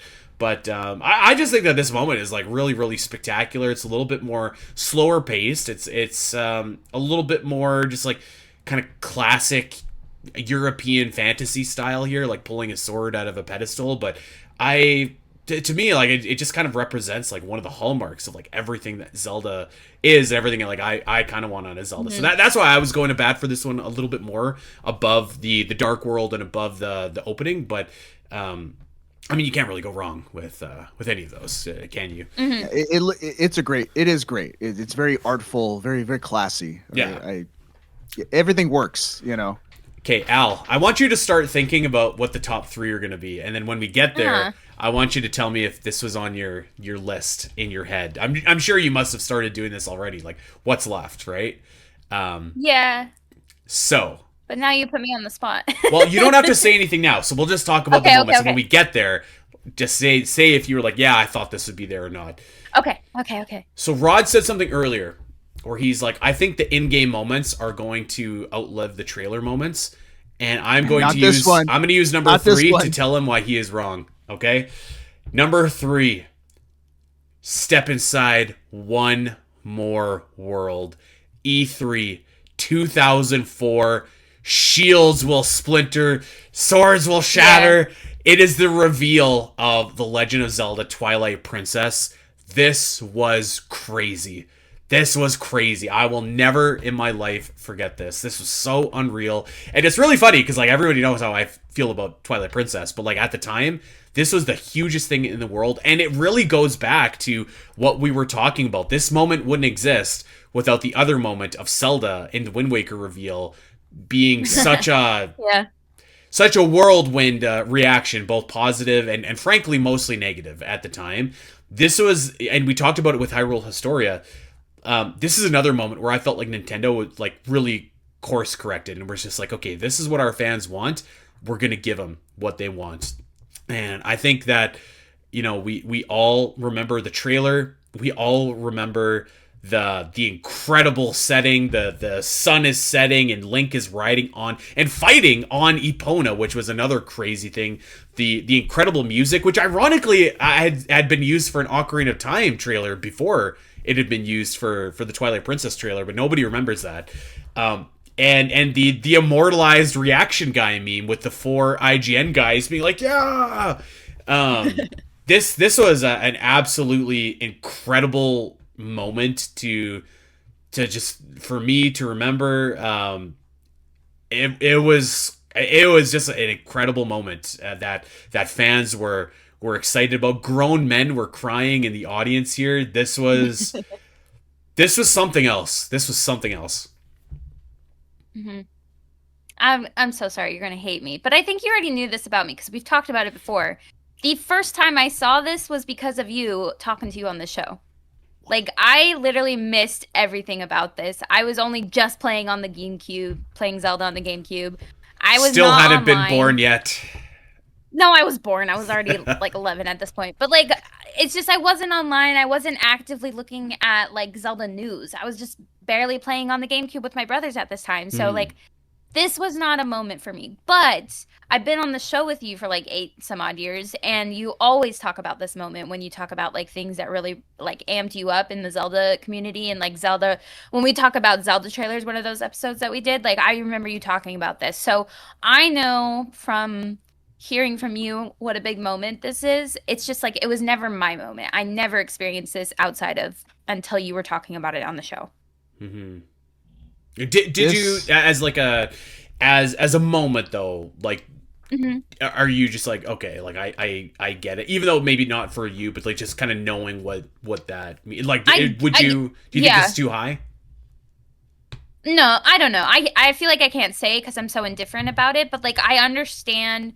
Because, you know, like you get on YouTube and you see all the trailer reveals and you see all the people like jump up out of their seats and are losing their minds and stuff like that. And I feel like a trailer, I had a big deal trailer with the 2017 Switch reveal for Breath of the Wild, you know, of the release date and that it was coming out on the Switch. Like that to me was a really big deal and I was crying and whatever. But like, and I'm having a feeling that's not on this list, but like, I can get behind it. Like I get it. It's just that I never experienced it myself until like almost 20 years later. Right.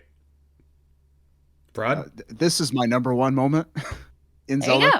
Yeah. You go. This to me, like I embedded the video because I think the trailer itself is really rad. It's an awesome trailer. In fact, they didn't even reveal the title of the game yet. It was just The Legend of Zelda on GameCube back then. And I had a poster on my wall for my entire childhood after this trailer came out that was just stills from this trailer with the Legend of Zelda logo. Like, you know, it was just there. I was a teenager, you know, the whole time it was just there. So I always remember that trailer because of that poster. But the what really sells this moment is a room of professionals.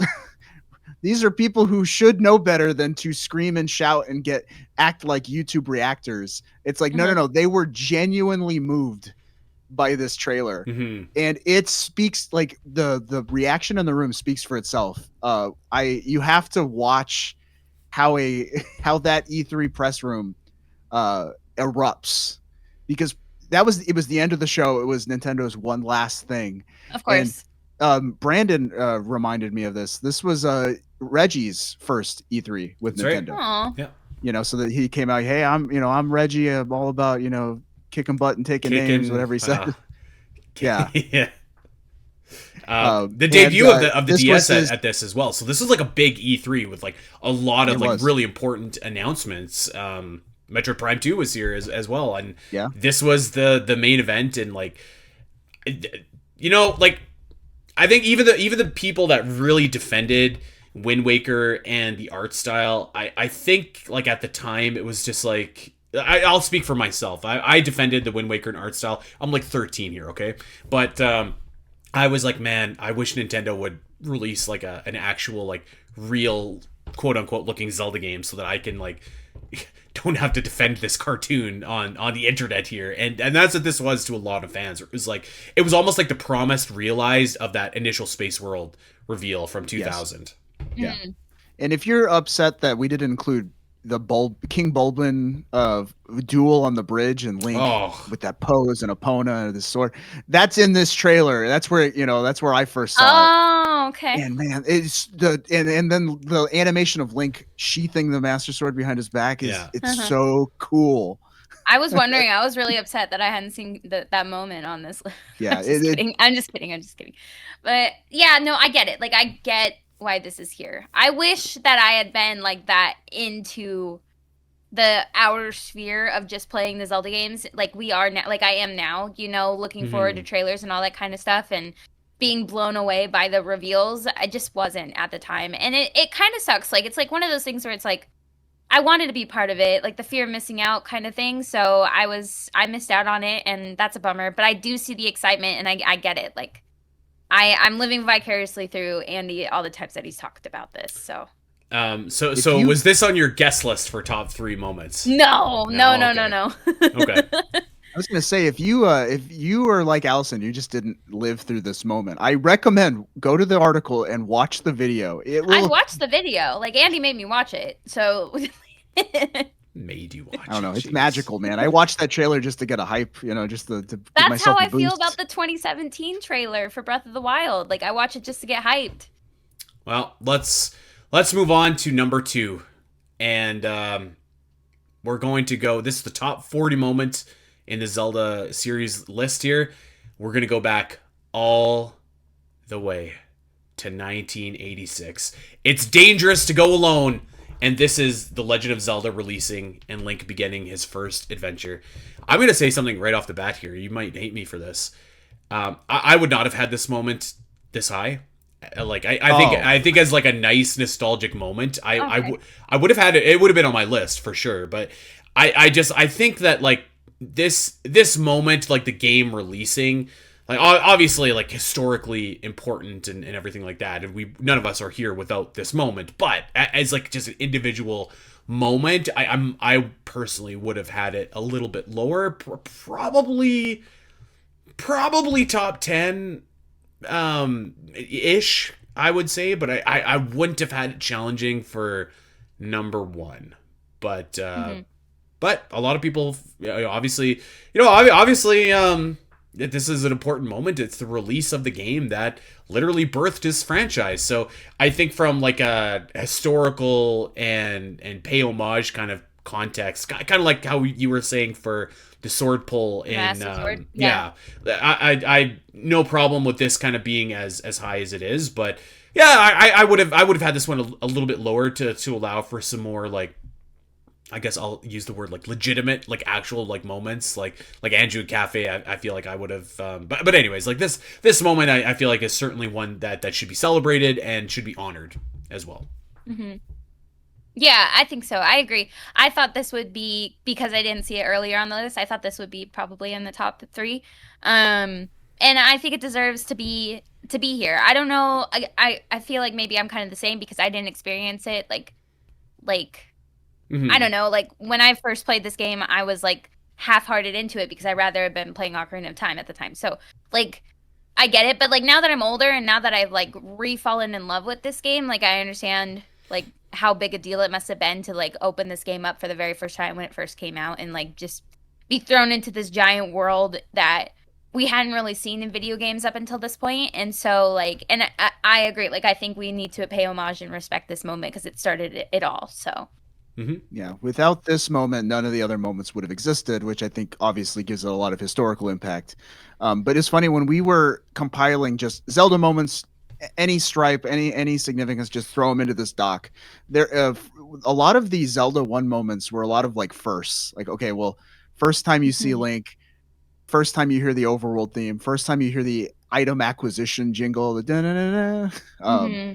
First, all these, getting the golden cartridge, all of these moments were all like so close together because like within 10 seconds of booting this game up, everything from the title screen, with that epic music, all of it just is encapsulated in one moment, which is the game released, and people turned it on, so it was like, this is all of that wrapped into one because, we couldn't just say, the first time you hear the item jingle, or the first time you hear the main theme, or the first time you hear the title screen theme. Yeah. All of that on their own, those moments are very very powerful.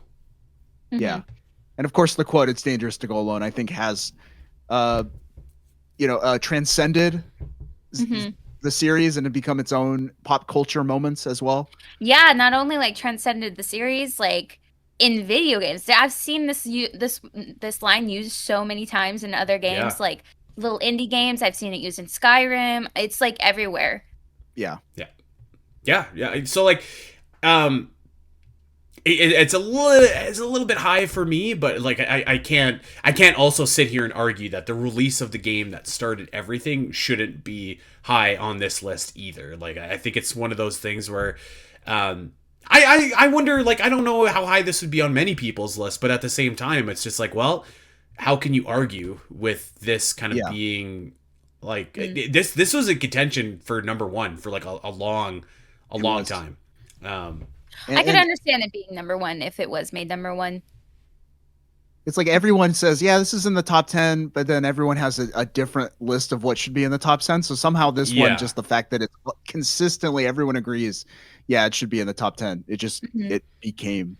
And sometimes when you make hope- lists like these, like that happens where it's just like, this isn't my pick, but I can appreciate and respect that it's there. So like it's fine, you know? Yeah. Yeah, exactly. I hope this line is in the Zelda movie, but not in a like really gimmicky, like you could tell they like really needed to put it in there kind of way. I want it to come like naturally in the movie. Does that make sense? Like I don't I want don't it know to if that's sound possible. This August, it's dangerous to go alone. No, Zelda I just movie didn't coming want out. like I didn't want like, you know, our Link to be like needing a sword and Like then Tom Holland. the old man's like no. And then the old man's like it's dangerous to go alone. You know, like just super obvious about it. I want it to come naturally, you know, so that we could all be like, "Hey," like, you know. It'll be there, I think, for sure. Like and it'll probably be cheesy, but you know what? Whatever. Link will turn to the camera and say, "That just happened." Ew, stop it. Okay, Al, was that on your list for top 3? Were you guessing for that? Just because I hadn't seen it earlier, yes, it was. Here we go. 5 hours, it feels like, into this list, and we have arrived at the single greatest moment in the Legend of Zelda series. I was very happy I pushed for this, and I wasn't the only one that pushed for this, but I had a big hand in this, and You did. and I think I made a pretty compelling argument. And Allison, I think you can guess what this is. You mentioned this already. You said it was off the list. No way could this be off the list. It's not off the list? Number 1, the Breath of the Wild 2017 Switch presentation trailer. The greatest trailer that Nintendo has ever made, bar none. Everything kind of came together here. The world, you're getting, for me, you're getting a glimpse into this huge open world. This represents a lot of moments, but like redone to me. It represents the moment that I felt like with Ocarina of Time's title screen, where it's like, wow, we're jumping from 2D to 3D, and this was like, wow, we're jumping from 3D to open world. Like, this is something else. It represents number 9, the Shrine of Resurrection. This, to me, like seeing this world, I was like, oh my god, look at this world. Like, I can't wait to explore the mountains or to go to the jungle. It represents the despair moment to me, where Zelda just has that burst of emotion. And I was like, wow, like I can't wait to see what the story's going to be. Like, this is going to be a great reveal, great character work here. And actually, I'm going to shout out a line that Cora wrote as well. And got a captivating taste of the story's tensions and stakes, which arguably are more powerful in the trailer than the game itself. I totally agree with that. I totally agree with that. But like the music of this trailer, this sweeping crescendo, like I think this reminds me again of the Twilight Princess trailer, but for a new generation. The one moment where the Zelda theme kicks in, and there's that split-second shot of Link riding Epona as the sun is setting.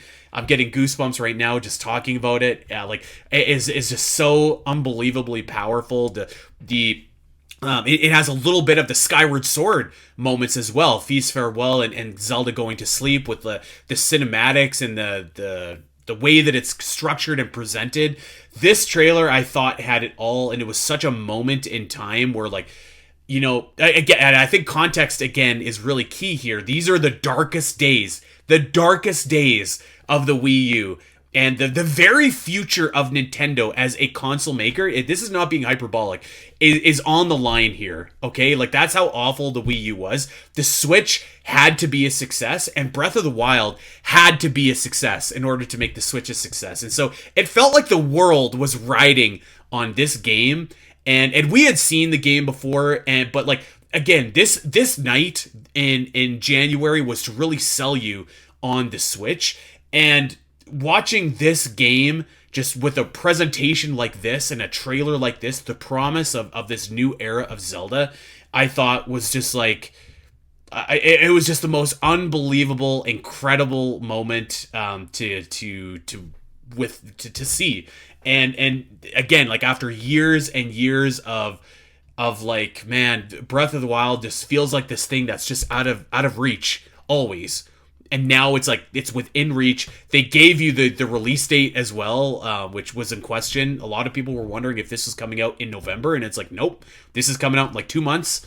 To me, this was and personally, I had just joined Zelda Dungeon like a couple weeks earlier, so this was something to me that I was just so blown away by. I'll never forget this. I am like in the same boat. I just like let me set the scene. I'm not even in this house yet. I'm like staying in my grandpa's house with my brother Shad. My brother Andy's over, and I'm like, we're gonna get something here in this presentation, so you guys have to be here with me. And they're like, whatever, Allison. And we get to this moment, and I am crying by like what I'm seeing in this trailer, and like I'm getting goosebumps from the music, and my brothers are like, what is wrong with you? Because they haven't been waiting for this moment like I have. Yeah. And this is like why I said I get what people were feeling from the 2004 trailer, because this was my 2004 trailer. Like, I was in the world, I was in the community, I was at Zelda Dungeon, I was writing news, I was waiting through all the delays for this game, and we were finally like seeing like such an overhaul of like experience from it, and like stuff we were gonna finally be able to play it. And then they'd tell us the release date. It was just so insane. And like this is like one of my favorite, like, being a news writer moments from the Zelda series, because I was in this like really cool part of the niche community that not everybody got to be a part of, to like be with like the ZD folks and the writing team and like get to be a part of this moment. So I thought that was really cool, because like it added an extra layer of something incredible for me. And God, this trailer's so good. We talk about it all the time on the show. I didn't think it was going to be number one, and so I was like, it must not be on this list. I literally thought that we were just going to like glaze over this. And no way. No way. I think about how musical March Madness, how this trailer music usually does. It doesn't really go well ever. So I was thinking that maybe it just wasn't an impactful moment for everybody like it was for us. And so I just didn't think it was going to be on this list. I'm so glad this is number one. I'm so glad it's here. I'm so excited. I'm glad you're glad. Thanks, Rod. This is the moment I was talking about. This is the one I was on the fence about. It totally deserves to be on this list. In fact, I think maybe it should be in the top 15, knowing how much it means to you two. Read the comments on the YouTube video. Like, I'm like, okay, this is a magical trailer. I know I'm in the minority where I think Breath of the Wild's 2016 trailer is better than this one for a few reasons. Yeah, you have a much more deeper connection to that because you got to be there. Right. So, and that's why I'm like, I was totally willing to like put my perspective, in the back seat and let everyone say, no, this is the better moment. And I'm like, I understand that. But I argued for both trailers being on the list. You did. Yeah, you did. And they're both there, and I'm happy about that. But when it came down to, I was on the fence about this being in the top 10 at all. And we had said unanimously, the top 10 everyone has to agree. So you were the only one slowly brought to it, and then everyone outvoted me at the end and said, "No, this is number one now." And I'm like, "What?" Oh wow, Rod. Rod, I'm sorry, man, but like, this is just such an incredible moment in trailer. And let me say this: we put out a survey before we had these meetings where I sent it out to a bunch of people and said, "Here are the like top 100, 110 moments. Rank them from 1 to 10 based on." All that criteria I listed, importance, historical significance, memorability, pop culture, all that stuff. Just rank it. Only 2 moments, like there were 2 moments that received the most 10s out of anything, and they were legitimately this trailer and Zelda 1's release. So our number 1 and 2 received the most 10s in that survey. So I feel, again, in hindsight, I understand why this is number 1. It does mean a lot to a lot of people. Your perspective for you two, it is reflected in a bunch of different Zelda fans. The fact that this trailer is like the top viewed Zelda video on Nintendo's YouTube channel says a lot. The only thing that has more views are like a few Mario trailers and some Pikmin shorts, I guess, which is weird. But yeah, this trailer, people just rewatch this trailer regularly. Like you said, I do. And I do. I watch it all the time. We rewatched it. Yeah. I for the longest time, that music part that Andy was talking about with the Link riding on Epona and the main theme, I had that like as a wake up alarm for my like so that I felt pumped to get up and ready for the day. Hmm. Like I just cut that part just so I would have that because it's so epic. It's so good. Oh, I love it so But by the much. way, a part of this trailer too that we don't talk about, but like you had not seen Princess Zelda in Breath of the Wild up until this point. I think you had Like seen not like her a face. not her face. You had That's seen the true. one trailer Yeah. where you kind of saw like her shoulder down, but this was the moment where you finally saw Princess Zelda. This was the moment where you had seen like a lot of the other races and how they were going to be depicted as well. I don't know if you had seen the Rito and the Grudo and all that before No. this. So this was like, and again, it was just like bringing it into kind of the new generation here. I want to shout out, like, I think that moment at the very end of the trailer where like Link is dirty, beaten, bruised, and bloody, like him getting up for a last stand, I thought was so powerful. Like, so a lot of these other moments that we've talked about on this list, like to me, like some of their power is kind of like it's in one of It's those from those this beer trailer. hats, and it's going into the one cup at the bottom Yeah. here. Um, Yeah. so yeah, I just I think the stakes of the release, I think the weight of the world just being on Nintendo and this Zelda game, and I think you're right, Rod. Like for me, I kind of I guess like mix like Breath of the Wild coming out, like that Shrine of Resurrection. Really, like this is that moment Right. to me. Yeah. Even though it wasn't released yet and we weren't playing it yet, but this is where I was just like, okay, like it's happening, Mhm. like it's on, and I just thought like the all the promise in the world was here in this trailer. And you know what, like say what you will about the story in Breath of the Wild, I don't think it's great, but like I mean, how can you not say Breath of the Wild delivered on all of that promise and all of those expectations? Like this, I said it last week or a couple weeks ago. Like Metroid Prime 4 is sort of similar, and that game came out and completely buckled under the pressure of the moment. And Breath of the Wild not only met that moment, but it exceeded that moment. And, Yeah. and I think for me, that's why a big reason why this is number one. Mhm. Everything everything you tied to this trailer, everything you just said is what I tie to the Shrine of Resurrection, seeing the world Yeah, out fair. there, and that's Yeah. why I'm like I was like we channel that energy in different directions, but that doesn't eliminate the intensity of how we feel. Yeah. And so that's why I'm like I understand why this is number one, and I'm not like upset about it. I think I've maybe was a little hyperbolic when I'm like this upsets me, but like no, I understand it. I am at peace with it, and I'm happy that it does reflect a very large group of Zelda fans. You know what I mean? Like Breath of the Wild is the best selling Zelda game ever, right? Is that Mhm. true? By Think so? like a country mile. Yeah. Like the next Right. closest But- game is Tears of the Kingdom.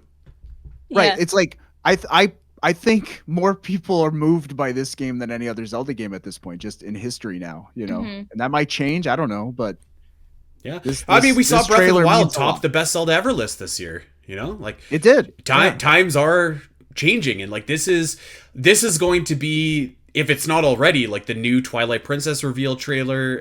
The way that just spoke to so many people.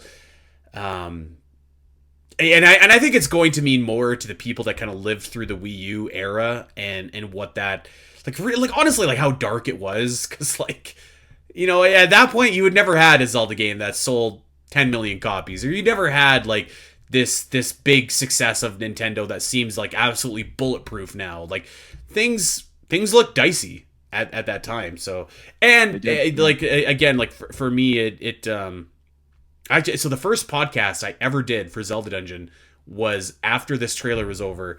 The editor-in-chief at the time just gathered in like 12 people and was just like, okay, talk about the trailer. And so that was something that as well that happened that night, and here we are all these years later, and how many podcast episodes after that. Mhm. It's I just can't such a even- crazy moment.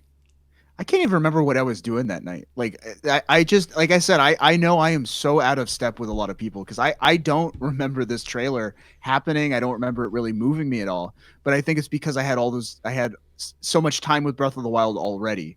Mm-hmm. Yeah.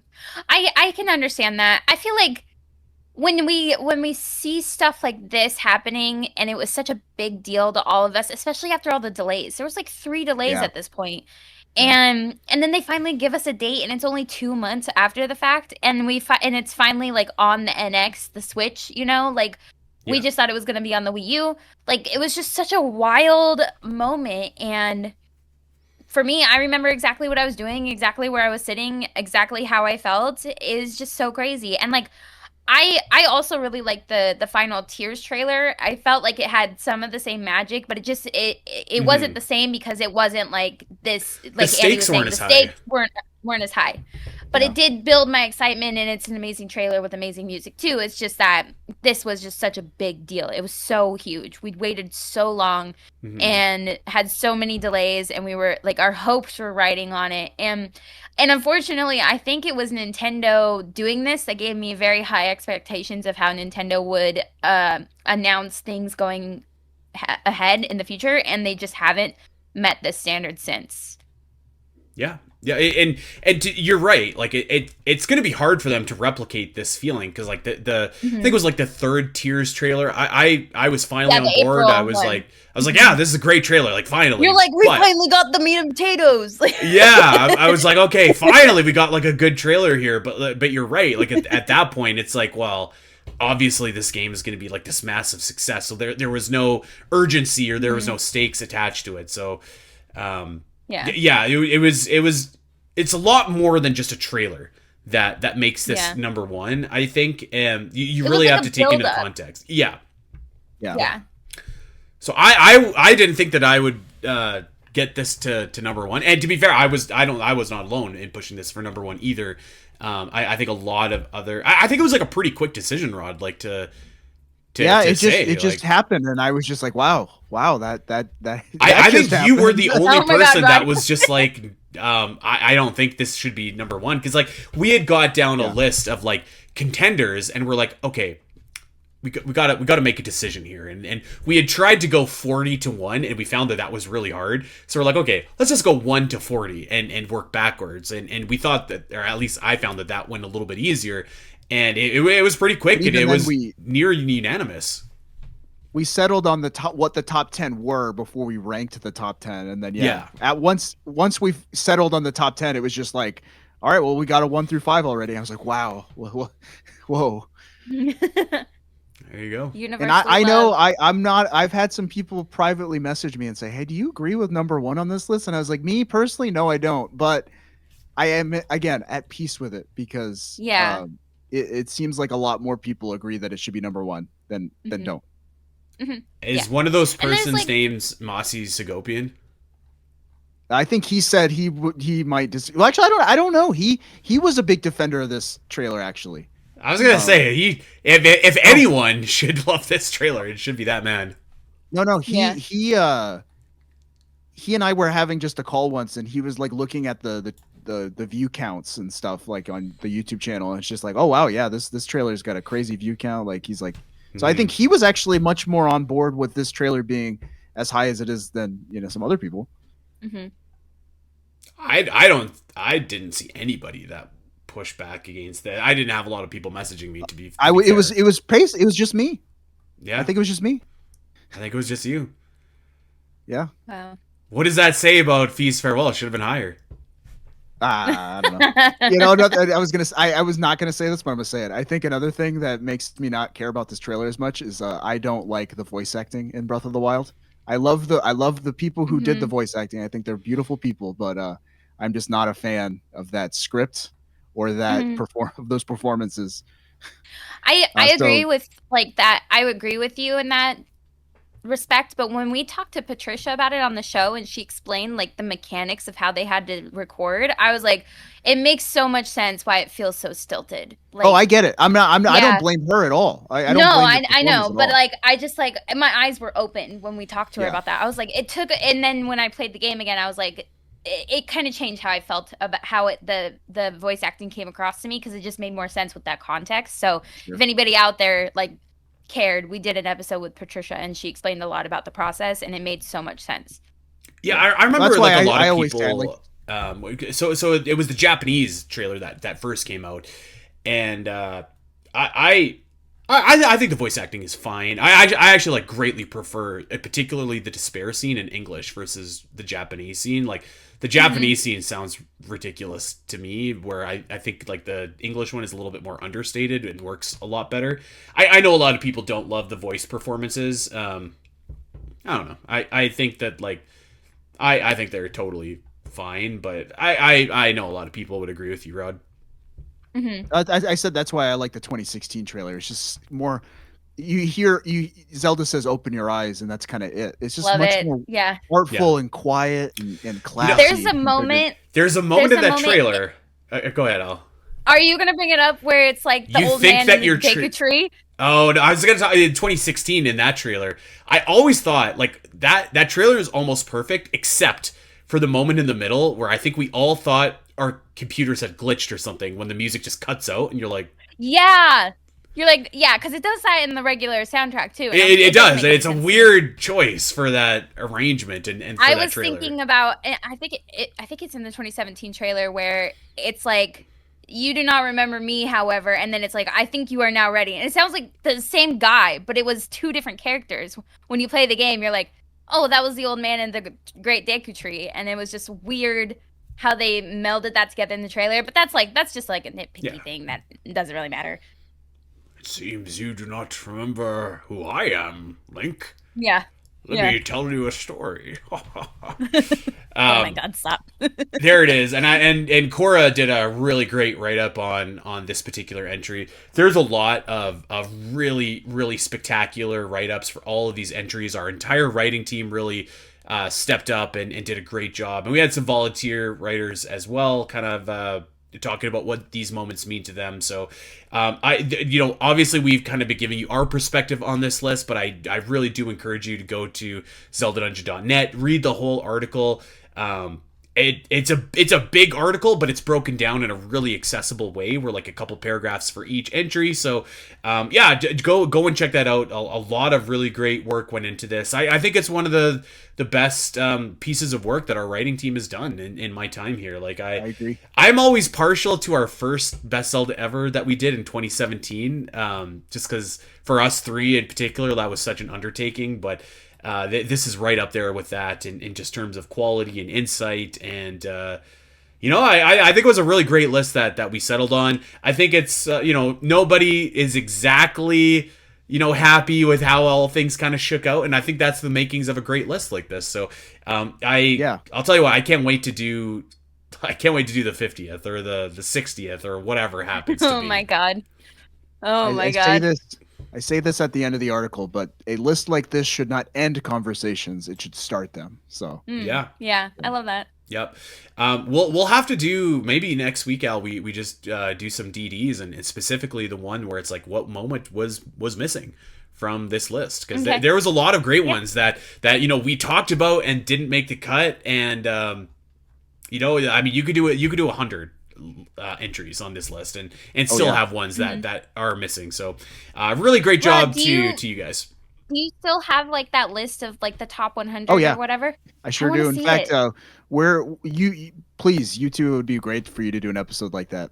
We also are planning to do some kind of runners up cool feature or something. We're throwing ideas around. Because I'm sure there's some people like who felt very strongly about moments that didn't make it on this list. Yes, totally. It's not going to be at all in depth like this article was, but we are throwing around some ideas to spotlight some runners up for sure. Yeah, cool. And like I said, like my top moment, like I don't even think it could have been represented on this list because it was just so personal to me. So like, how do you even do that? So there's I'm assuming a lot of people probably have moments like that as well, where it's like.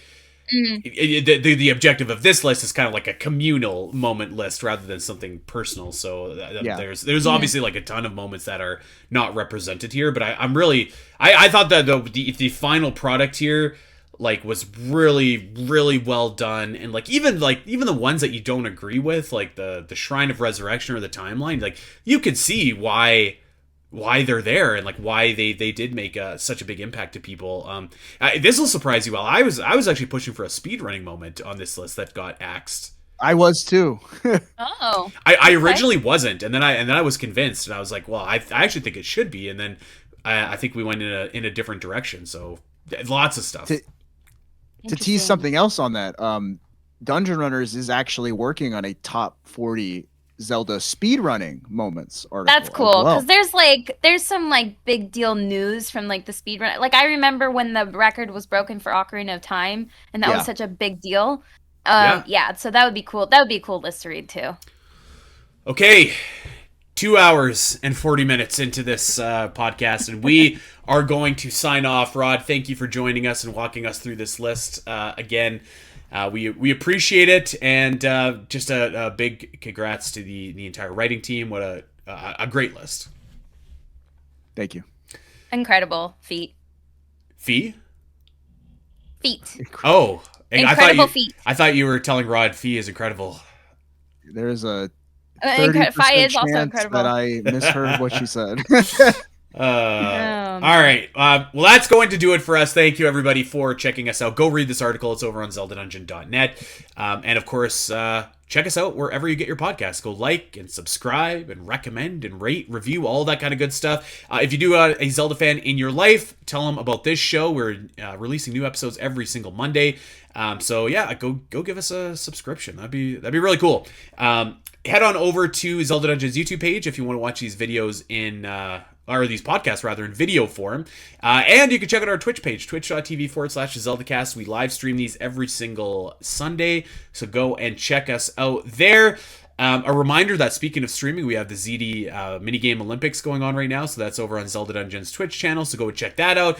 Give us a follow over on Blue Sky at the Zelda Cast, at Spiteri316, at Allison Aletha, at Rod the Master. And by the way, while you're there, check out a lot of the other writing team members that contributed to this list as well. Most, I think, have Blue Sky profiles, so go and check them out. We do have a Patreon, patreon.com/spnet, where if you want to take your Zelda Cast love to the next level, you can certainly do so. There is a ton of bonus shows there, including on the Zelda cartoon, including on Captain N, including on the Zelda Cast Top 10s, a ton of stuff. And $1 gets you in the door. So patreon.com/spnet is your destination for that. That is going to do it for us, my friends. We are out of here, but we'll see you back here next week. So until then, my friends, take care. Bye. Hey everyone! If you enjoyed this clip and want to see more of the Zelda Cast, make sure to head over to your favorite podcast platform of choice and subscribe. There are over 200 episodes in the vault that will provide you with hundreds of hours of Zelda content for you to enjoy. You can listen to us when you're on a walk, fighting Ganon, trying to sleep, whatever. And if you want to see these shows as they happen, make sure to head over to twitch.tv/the Zelda Cast, where you can watch our beautiful faces talk about Zelda every single week. Don't miss out, and we'll see you next time.